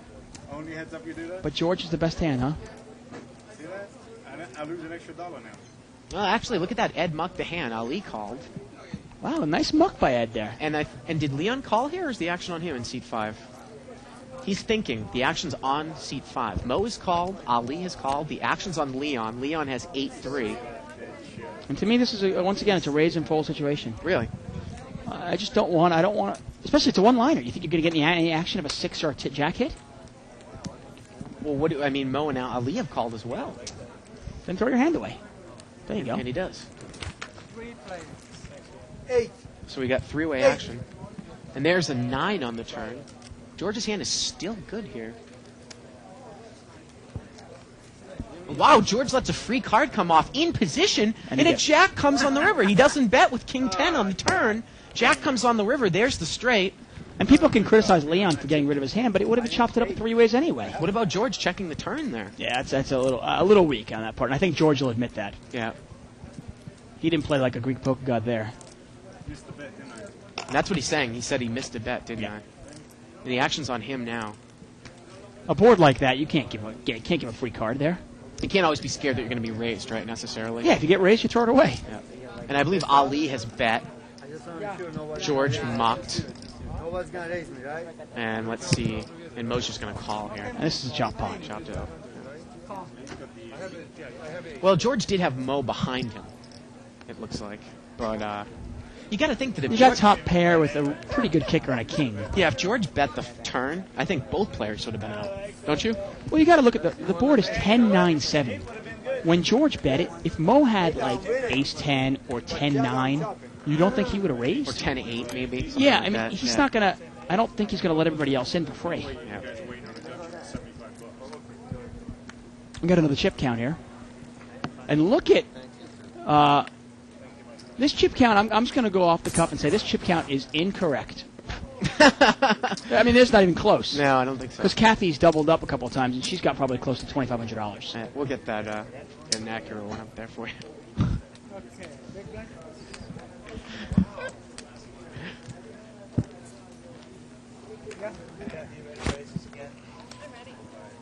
And our technical staff does a wonderful job. Once in a while, you just got to call them. I mean, they're clearly Kathy's clearly got. I mean, I'm hearing in my head that Kathy's got $1,500 in chips, but she clearly has a green chip that she's getting missed. You think so? It's got to. She doubled up versus Ali before. Made him here 2 weeks ago. He plays like me, he looks like me, that one. But in poker years, a month is like 6 years. That's true. I mean, you sit here. Yeah, but when you poker, How many years you been playing poker? That makes you look like, what, Looks like we're going to get a raise here. 15 or something? no, but it's like dog years, right? Poker. How much? 40 total. I think so. I think it was Ed there with pocket deuces. Rates it up to 40. Leon's in the hand, Dave. He's got ace jack offsuit from early position. Loosen it up a bit. King 9-3. Put in like 6 hours. He won't bet at it though.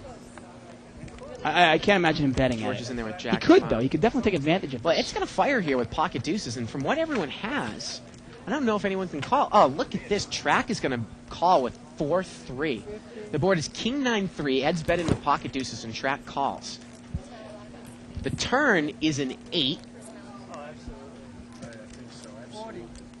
Ed bets again. He bets 40.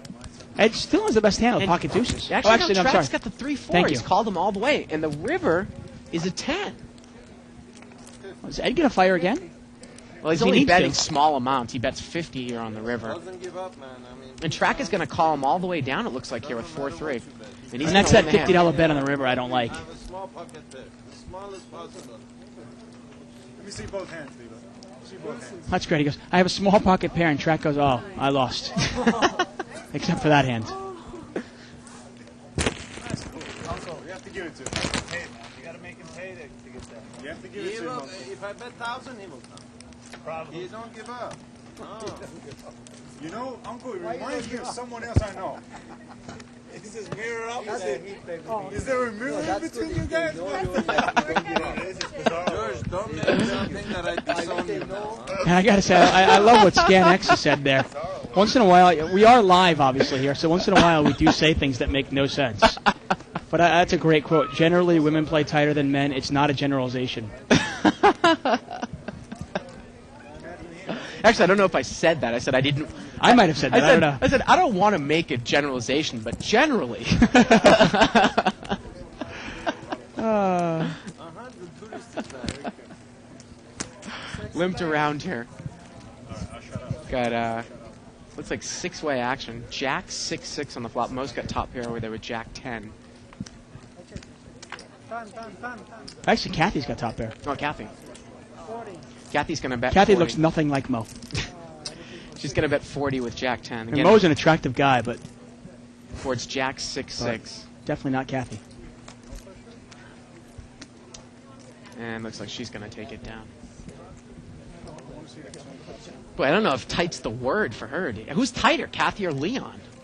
I got to tell you, I like Kathy's game better because she'll bet and show aggression when she has something. Yeah, I mean, I haven't You know. seen her, but the things I haven't. It's not like I've seen her lay down big hands. Yeah. Have you? I mean, have you seen her like she had laid down ace king suited? No, she just hasn't really played a lot of Right. hands. That's the thing. You know, we are privy to the hands that they are throwing away as well. And I'm not seeing her lay down pocket jacks to it. Right. I saw her lay down a flush draw. to a couple of bets. In early position, too. Right, I mean, exactly. what are She you had, gonna she do? didn't have she had like an 8 high flush Yeah. draw, and she said I don't want to. She didn't want to pick. She didn't want to get involved.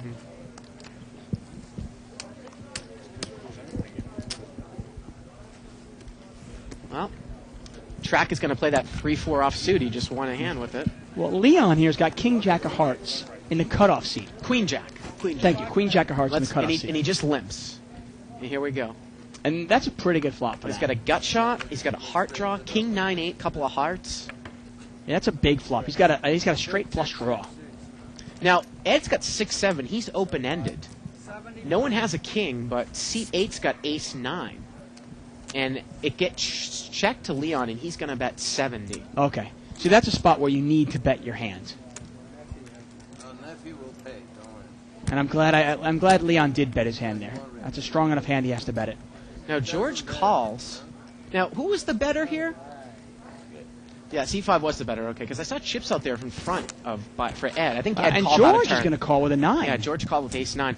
The turn is an 8, and George has the best hand right now. Now Ed is still in there too. Yeah, at Ed's 7-6. got 6-7. He's got the open-ended straight draw. And let's see what Leon does here. If he pushes hard, here, I think he can take the pot away.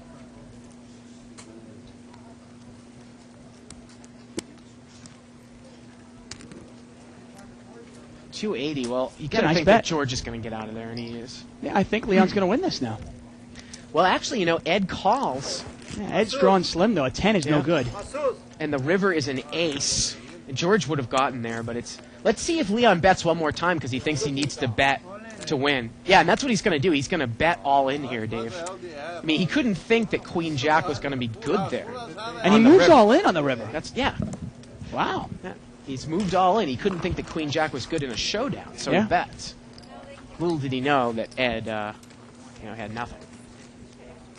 Would have been interesting had he done that with George in the pot.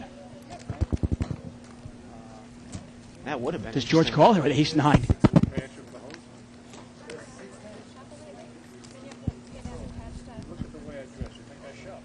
Button is in seat 7. That's Matt Kim. We have about a half an hour left in the show. Please again join us tomorrow for, 200 no limit, 3 to 5 no limit, 8-16 Limit. something. Yeah. Maybe we can get a pot limit game on here one day, Dave. I would love to. If we get, you know what? If we can get a pot limit game, I'll play in it. Yeah. You and Shirley Rosario can commentate. I'd love to play like a pot limit mix game, pot limit Omaha game. Hi, Si. Well, here comes the flop, 7-5-6. Pot was limped around. And it looks like Track. Oh, excuse me, it's Ali. He's got 3-4, and he's flopped a straight, and he bets 50. I thought Track had the 3-4 again. And Kathy's not going to chase the open-ended straight draw. There you go. But Especially the but ass end of Track it. calls with top pair. Now the turn's a 3. Now she would have gotten there. She had a 4 in her hand. Ali bets again. It's a third spade. He bets 50. Wow. And Track is in really bad shape here. Track calls again. This is incredible. And the river is a queen, but And he's- Ali has the spade. Let's see if Track tries to take it away from him. He's going to have to bet big, Dave. Yeah, he's definitely going to have to bet big.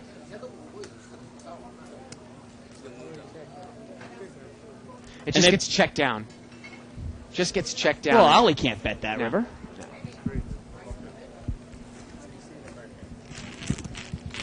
Yeah, it would have been interesting to see how much Ali would have called at the end, Dave. You know, Ali's not having a great day, so he might have called a little more than he normally would. I know Ed is still getting a massage. I think he had that massage at the beginning of the show. Yeah, it's been over 2 hours. At $1 a minute? Wow. Well, Don't say it. Dave. cheaper than his game, right? I like it. Don't say it, Dave. Don't say it, Dave.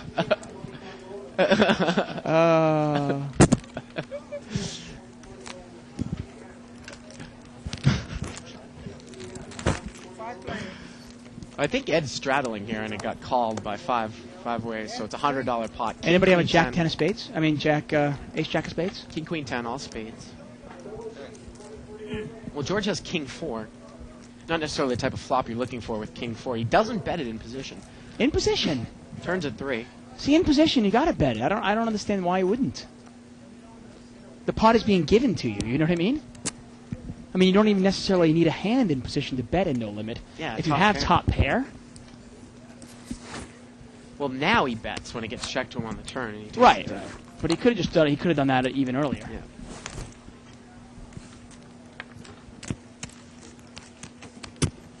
When the rabbit cam actually showed another king, he would have made trip kings. Wouldn't have made a difference, obviously.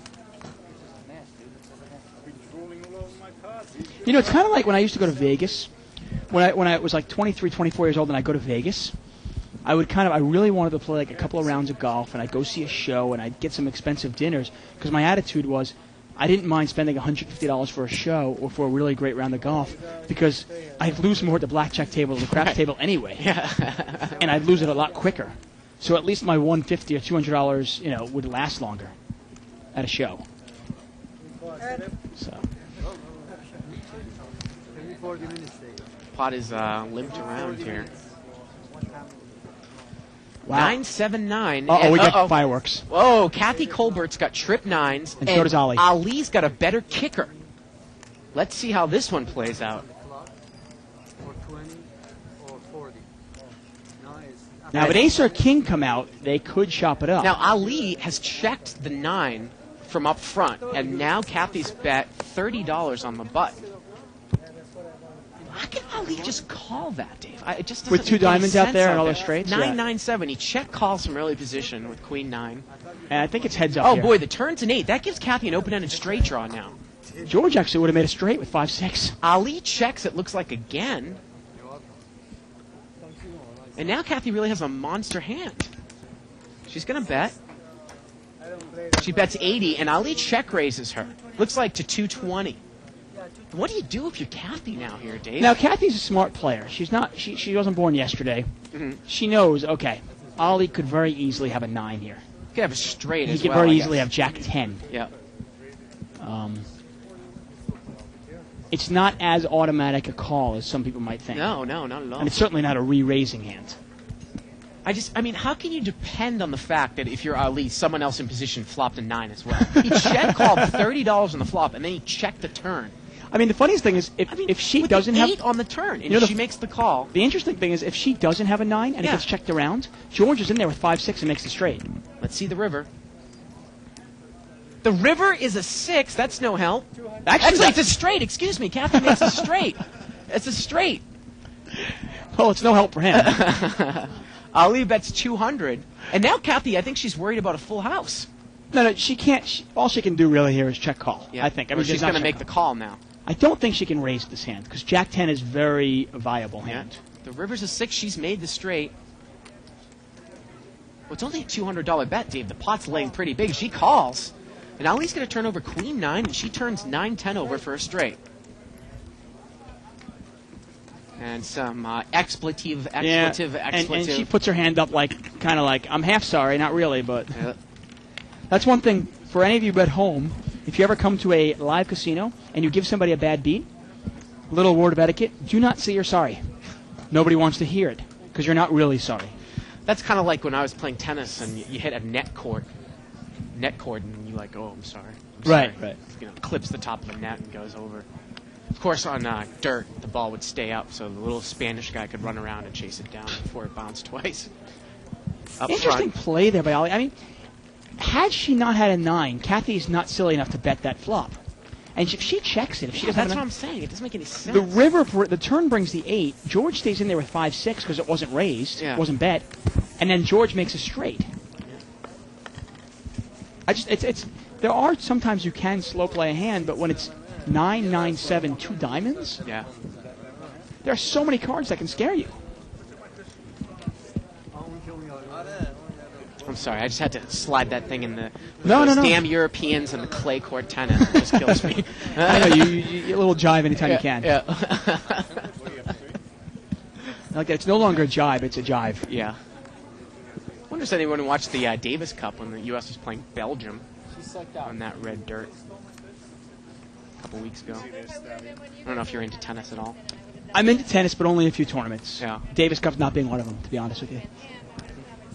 Fair enough. That one they play in England, I like that. The one they play at, in Flushing, I like that one too. Yeah. Oh, Ed just chose to check the big blind there with Ace King. And Mo looks like he's going to bet with pocket threes. He has the best hand. He's on the button. And the thing is Ed going to be able to get away from this right now? No, he's going to call.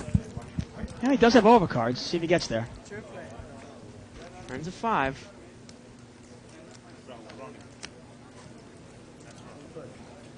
Oh, sorry, check. We got straight. All right, nice little scalp massage. Check. And the river is a 7.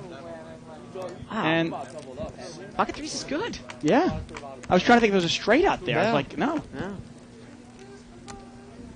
I mean, again, like you said, if you play those big hands pre-flop slow and you don't hit them, get out. Yeah. Get out. I mean, I don't mind playing it. There's obviously different schools for thought. Raising out of the small blind with Ace King, or just limping in and seeing a flop for cheap. Right. But if you choose the latter, don't go broke on it. I gotta tell you, Kathy Kohlberg, I think she's one of our big winners tonight now. She's probably up close to what, $2,500? And again, I don't necessarily know. Well, it would have been funny if Ali had actually. You almost got to think when Kathy's betting that she has a 9 or something big, because she hasn't been betting anything. She was in position. But the thing is, What do you think? She's betting a 7? Right. I mean, the thing is that it's just. You wonder if Ali had check raised more on the turn, what would have happened. I just didn't like the way that Ali played the hand. Check call, flop, check the turn. Turn is a 9 of diamonds. Is George good here with pocket 3? I think so. Actually, Mo's got 4-5. Okay, there you go. Now, the flop was not bet. And sometimes Mo has good insight. Well, he's going to let it go this time. I was going to say, I've seen Mo make that call knowing he had the best hand for it. With 3 diamonds out there, I think he just kind of set off to get it. George takes it down there. Nice bet by George. Pocket threes. And obviously, I mean, I do respect Ollie's game. I think he's usually a winner, usually a winning player. Tonight, obviously, and like anything, some people just have off days, and today is obviously his off day. If you want to email us, you can email us at liveatthebike.com. That's right. Also check out our website at www.liveatthebike.com.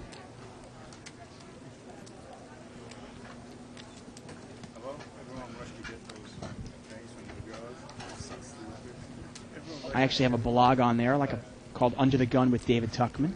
We're having trouble updating it, unfortunately, but once we do get past the technical difficulties, it will get updated, I promise.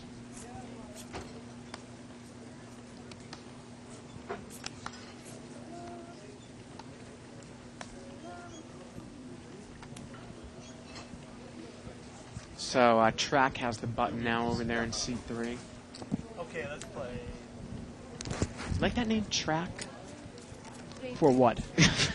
For what? For like my firstborn? Yes.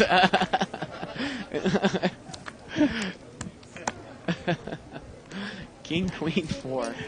Hobbs going to bet here with King 9 and take it down. Oh, wait a minute. Somebody called. Oh. Ed called. Ed called second pair. Turns a king, and Hobb checks the trip kings. And the river's a deuce, and it's a third diamond. Ali's out of there. And Hobb checked it again. Yeah. This was the play before I saw. I don't get it. How do you... I mean, against a player like Ed, you've got trip kings. How do you check that from up front on the turn? It just doesn't make a lot of sense to me. Yeah, Yeah. Hobb is a winning player. He's a local pro and does very well. But his game tonight's been really a little off kilter as well. And Ed's just scratching himself. Ronnie, what happened? You called it? We have about 15 minutes left in the show. And, yeah, the big winner's probably been Kathy Kohlberg and, Matt Kim, who made that pretty tough call on with the Kings, river yeah. against... No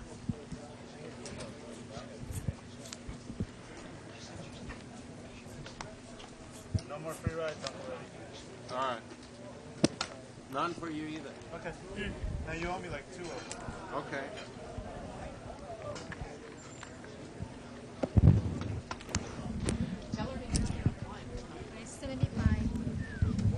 C4 is going to raise here from the button. He's going to make it 75 to go. That's Ali. He's got Queen Jack of Hearts. A couple limpers in front there. George looks like he's going to... Well, let's see here. 65. No, George is out with King 10. Now, Kathy Colbert's got Ace 10 of diamonds, and look how tight she is. She mucks it. She mucks it. Ed's got King Jack. He makes the call. And Ed actually has Ali dominated. Track's got pocket deuces. He's in there. And we've got about a $175 pot.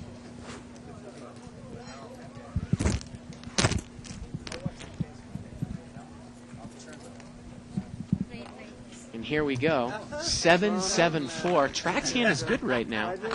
Again, it's about a $165 pot. And Ali's going to make that little continuation bet. Looks like he's going to bet $100.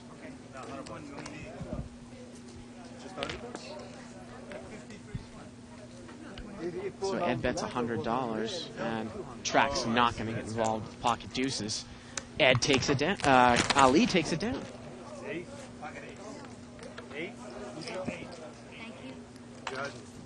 There you go. Got about 10-15 minutes left in the show. Again, we are here live at the bike. We stream live cash games every Monday through Friday from 6 o'clock to 9 o'clock Pacific time. We're going to get a look at a chip count. So Kathy Colbert's got about $2,200 there. She's up maybe, I want to say $1,400 for the night. Leon really hasn't played anything. He's up a little bit too. Everyone else kind of meandering around the $3,000 to $4,000 mark.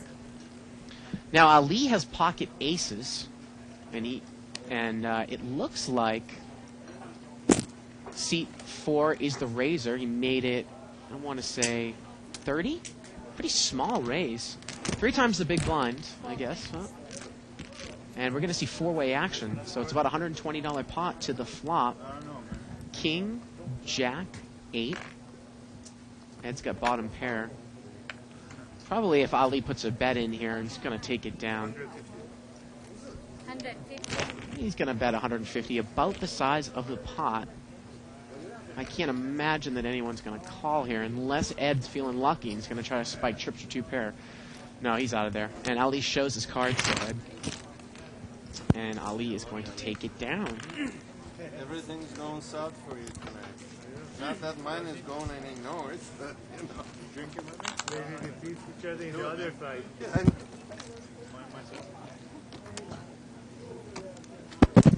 I use another 2,000. I use double at one time. And we're going to see a straddle here by Ed. Ed's going to straddle, seat 2.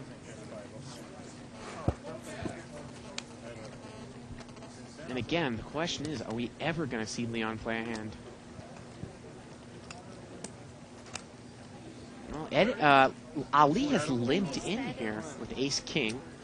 Leon's limped. We're going to have to see what he has. He's not showing us his cards. Well, he didn't muck. He's just got to show us his cards over there in seat 5. He's got queen 10 offsuit. Button's going to limp with ace-9. Got to protect your cards over there, folks. The dealer almost mucked seat 5's hand. And we are going to see 5-way actions with a straddle. So it's a $100 pot. Jack 8-4. Ali's got the best hand with ace-king, and he's going to... excuse me, he does not. I thought he picked up top pair. He checks. No one's got a jack here. Everyone's checked. The turn is a 3. Looks like Ed has the best hand. 150. Well, actually, it's Track with the king 8, and he's going to bet 150 here with second pair. And I don't think that anyone can call.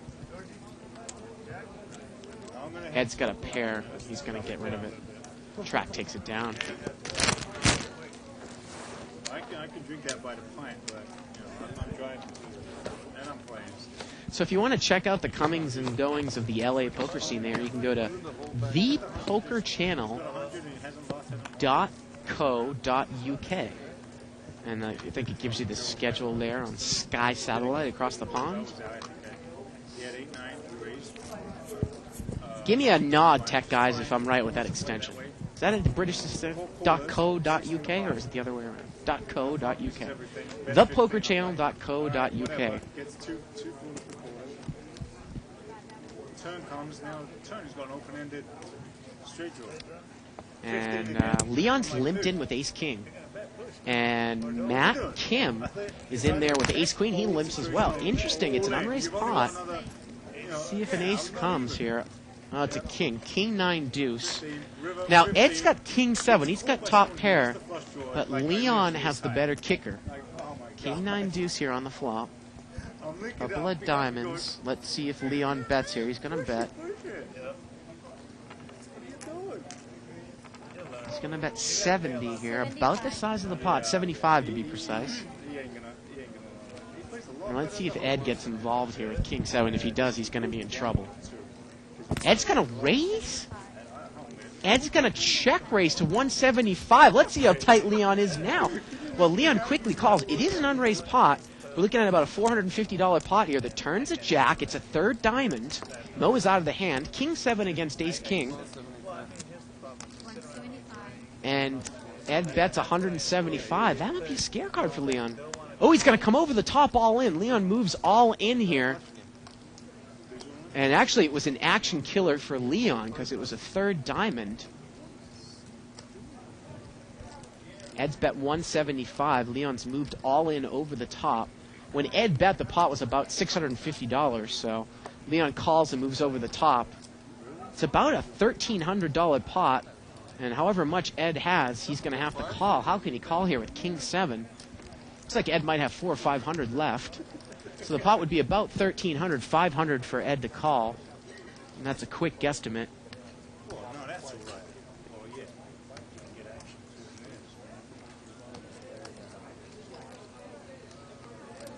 Boy, how can Ed call here? Again, about a $1,300 pot. I think Ed has about 500 in front of him. I don't know if I can get confirmation on how much money Ed has in front of him.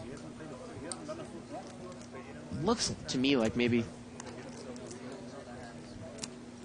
Yeah, maybe 400 to 500. So again, the pot's 12 to 1,300, 400 to 500 for him to call. He's been put all in here on the turn, and I think it was a little bit of an action killer. And Leon takes it down there with the ace-king. Deuce on the river. Would have been no help. Well, I mean, Leon, he played the ace-king. He limped in from early position there. And Ed showed some strength, but he wasn't as scared of Ed. It was an unraised pot. Okay.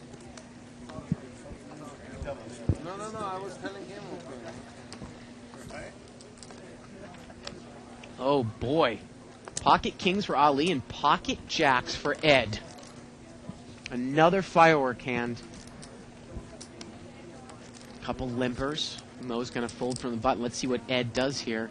Ed's going to raise, and I think Ali has limped in under the gun. And Ed's going to raise, so Ali's probably going to pull the limp re-raise. Track calls with the jack-8 suited. Well, that helps. He's not just going to smooth call here with kings. He's got the limp raise in there. Limped with kings under the gun. And he's going to raise it up.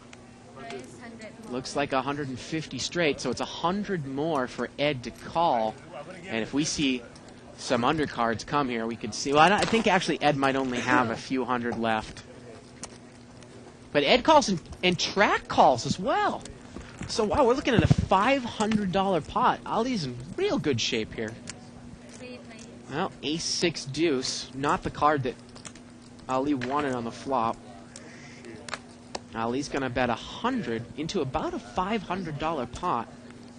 And Ed quickly calls with pocket jacks. And I think that they're just going to check it down here. I think the two of them are friends or something. Turns a 3. Ed's going to need to catch a jack here. And the river is an 8. And Ali's going to win it there with pocket kings. There you go.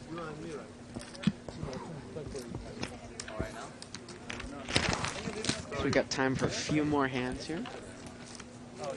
So Ali wins another one. Are you done?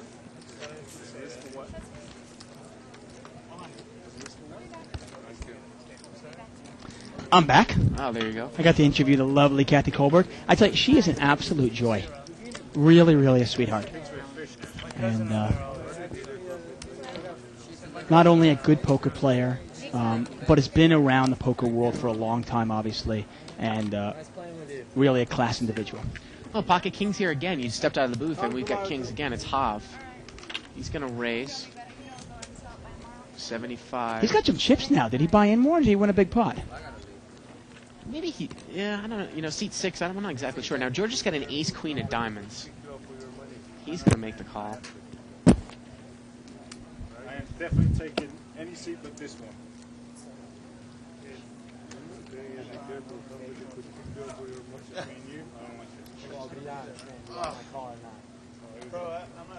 Seat 3 calls.